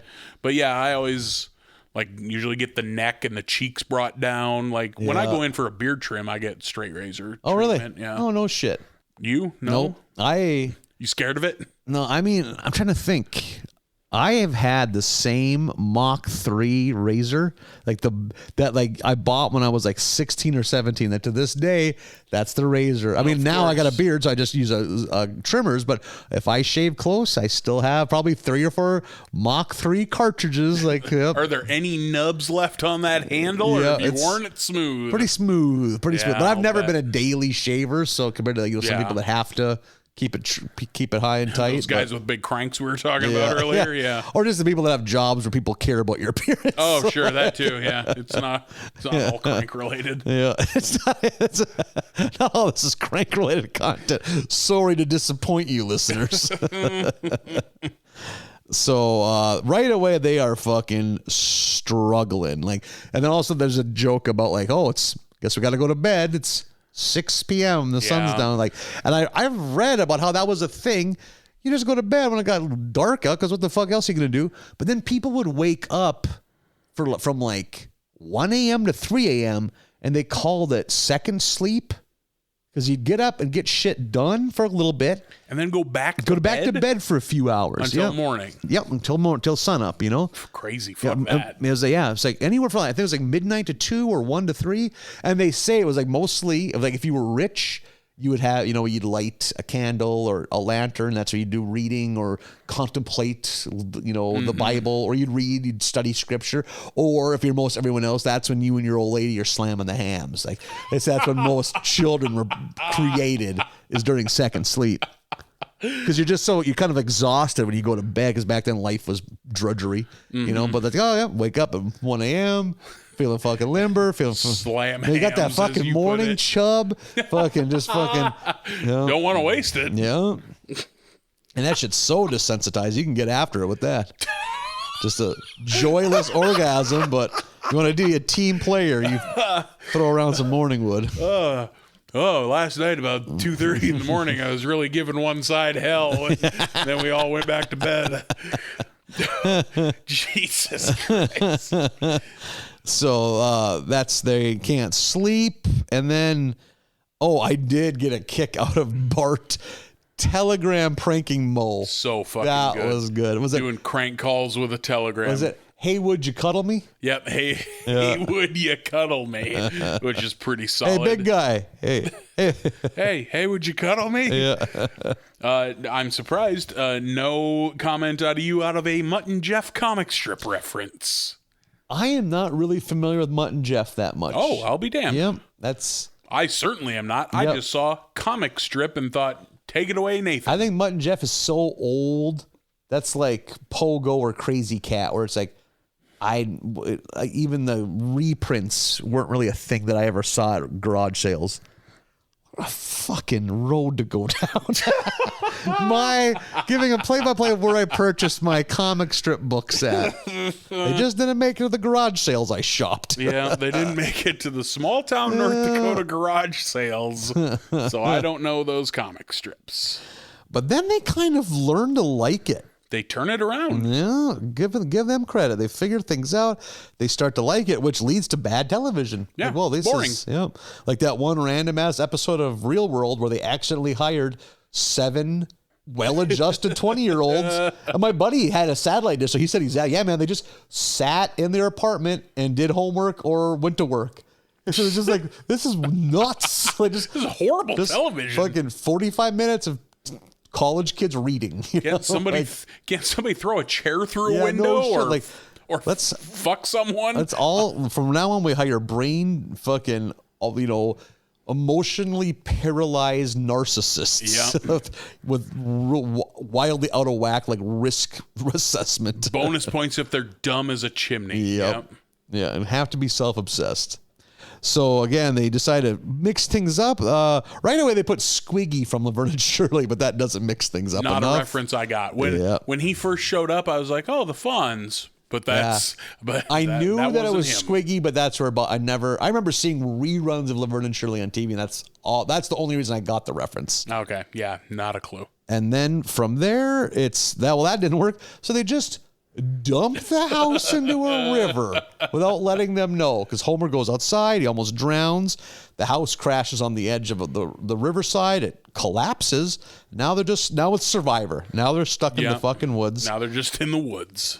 And thankfully, for their sake, there's a band of feral reality show cast-offs who see them and like, hey, we're gonna make a run for it here. We're gonna charge the production company. Are you in or are you out? Yeah, we're gonna overrun the producers and get out of here. Yep. So that was good. The fight scene there was good because we got some good violence. There was some good. There's a little Braveheart in this sequence. There was some. They had some pent up animosity towards the producers. So there's complete chaos. The Simpsons are able to escape. Basically, they end up back home and swear off reality TV. And they go back to scripted TV, except that also sucks because they turn on Law and Order Elevator Inspectors Unit. Which it's crazy that at that point, 19 years ago, Law and Order was considered like overdone. Yeah. That show was on. I think that might have set the record for the longest scripted series. Or no, it's probably fucking younger than The Simpsons by a year. Yeah, possibly. That's how fucking old The Simpsons are. I'm pretty sure Law and Order started in 90 or 91. And then they got New Life with SVU, which is just more Law and Order. Yeah. But I think that's run longer than Law and Order. I bet it's approaching it. I bet it's approaching. Close. Yep. Like Ice-T has been a cop longer than he was a rapper. Yeah, think of that. Yeah. And he sang Cop Killer. Yeah. Yeah, no shit. I think at one point there were briefly 4 different Law and Orders. There's Law and Order. Yeah. There's Law and Order SVU. Yeah. Then there was another one that had a decent run. And then there was one that made it just one season. Okay. It was almost strictly the law or the courtroom aspect of it. Mm-hmm. It just followed some prosecutors around, as I think. More Law, Less Order? Yeah, I think Bebe Newbirth was in it, who played Lilith in Cheers. That's a name drop for you. I never cared for any of those shows. It's not my thing. I don't dislike them. I can see why they make it because they're episodic. You just, if you got that murder itch that needs to be scratched, like 95% of voting age women do. Yeah, they love it. Yeah. But like now things have gone the next step further where now it's murder porn and serial killer shit. Yeah, you know? It can't be made up. Like, right, yeah. It can't be fictional. No, it's not hitting me like it used to. Exactly. I need a fresh batch. Yeah, like I find a vein in my hand to make this work. Yeah, outside of The Shield, I've never really been a cop show guy. And I dived into NYPD Blue pretty hard. Yeah, and Shield is like way more serialized than Law and Order is, you know. But a show of that 90s era that I've always wanted to check out because I remember always being kind of intrigued by it when I was in high school, but it always aired at a shit time for when you're at an age where you actually have a life, like Friday or Saturday nights. It was Homicide: Life on the Streets. Okay, I remember the theme music. Yep. And Andre Bauer, or I think was his name, who's been since then has been playing gruff, no nonsense cop higher ups for 30 years now. And ironically, because he's that character on Brooklyn Nine-Nine. Yep. Yeah. And also from that, I believe on Homicide, it was Yaphet Kotto. He was one of the guys in the original Alien movie, which... Okay. Yep. Sure. Because he kind of had it, like he's a black guy that wasn't quite a fro, but just like the kind of in between fro and like tight hair. Like he just had a weird box. He had a hair box on his side. Like it's a bold choice, sir. I remember that when I'd see pictures from that show. And I'm pretty sure the creative force behind Homicide, I think he got fed up with fighting with NBC to, do what he wanted to do. Then he got The Wire. Yeah. And then went on to make The Wire. Yeah. Which someday I'll watch. Man, you're in for a treat. I gotta give it a whirl. I've had the itch since last week's podcast to fire up The Sopranos, which we were talking about last week. I'm hoping eventually I live long enough that I've completely forgotten the plot of The Sopranos, so I can just be devastated by some of those episodes again. Like, God, that show when it's on is so fucking good. Yeah, I remember, like I said last week, and this was fucking 15 years ago, I remember really liking the first season and then thinking 2 and 3 were boring. So The Sopranos or The Wire? Sopranos. Oh, really? So we'll see. See, that's interesting. I remember hearing that about The Sopranos. The Wire, you hear, it starts slow, and people are like, I watched the first 2 or 3 episodes, couldn't finish. Like, go back home, put a little more work, and I assure you it's worth it. See, The Shield, you don't have to worry about that. The first episode, the first 40 seconds of The Shield is just like, kick down the door. Here's our goddamn TV show. Yeah, here we go. There's no slow burn with The Shield at all. I'm trying to think how True Detective started, because holy, that show sunk its fucking fangs into me immediately. True Detective's great, yeah. Never did see the second season. Neither It's a completely different story. Yeah. But I should still watch it. It's an anthology, not anthology, but it's, new cast, new story. Yep. I lied. I watched about the first half of season 2 and was real bored, but I heard they kind of brought it around with 3. Apparently 3 is pretty good. I didn't even know there was a 3. Yeah. It's Colin Farrell is in the second one, right? Yes. Yeah. And Vince Vaughn is the villain. Vince Vaughn made a movie within the last 5 years. It's like, was it Rumble on Cell Block 9 or Brawl on? It is so good. I love the director's made a handful of movies that I really like. The hand-to-hand and you forget Vince Vaughn is a big man, so it fits. It makes a little more. It's like it just because it's real. It's not guys that are professional fighters. It's like what you're like if you're a 40-year-old big guy who's been in a lot of bar fights. And no, he's a boxer too. That is like part of it. Like, and it's just brutal, rough. Like they don't dodge shit quick enough. So they're taking too many headshots. A little raw. Yeah, and like. And that director, all of his movies are just... He's the guy that did Bone Tomahawk, which I still need to watch. It's on this October's horror movie list. So, man, treat. Because I'm building that list as we speak. Because it ain't that far away, which is weird. Yeah. But that's another episode of America's Barley Basket. We're into season 14. We are on the road. The good batch, not an amazing batch. Not disappointing. After season 13 tapered my expectations, because season 12 for me was good. Yeah. Season 13 was let down a little bit. Now I'm like, okay, it's not worse than season 13. Right. It's like a nice fresh start. Like, okay, we got the treehouse, and most of the treehouse was good. I liked the Marge accidentally gets implants episode. I thought it was funny. Plenty of decent gags there. Yeah, it was all in all, sure. Yeah, this is fine. It feels a little dated with all of the reality TV references and jokes that we're getting. So I hope that doesn't weigh us down the whole season. Yeah, I bet we have another 3, 4, 5, 6, 7, 8 years of reality TV jokes. Because pretty much the whole aughts was a big... Because what it'll eventually happen is it'll move less from network TV to more to cable TV. Because it's the mid to late aughts is when basic cable, basically, like Discover Channel is, fucking Pawn Stars is on. The Learning Channel is fucking Storage Wars now. That's when all that shit really became big. I'm trying to think what culturally the next big thing would be, because we've had episodes about the internet and online selling and online business, and now we're getting the social media. Yeah, I suppose. We'll have a MySpace episode coming up in a few seasons. Yeah, that's true. We're 5 seasons probably away from that, but I don't know what would fill that gap there. I don't know about 5. I think I had a MySpace in probably 2005. Maybe I'm thinking Facebook. I think, my Facebook was 2007. Yeah. So I bet MySpace would be 04, 05. Yeah, yep. I bet we're coming up on that. Yeah, good, yeah. Maybe more cell phone jokes. Yep. Smartphones will become a thing. Yeah. But we'll do 5 more of these next week. We will do episodes 6 through 10? 6 through 10 of season 14 of The Simpsons. You can find us on the internet at Barley Basket USA on Facebook, Instagram, and Twitter. BarleyBasketUSA@gmail.com is the email address. What was your music homework for Robert Ellis? Robert Ellis. Nobody smokes anymore. There you go. That's your homework. And we'll see you again next week. Bye, everybody.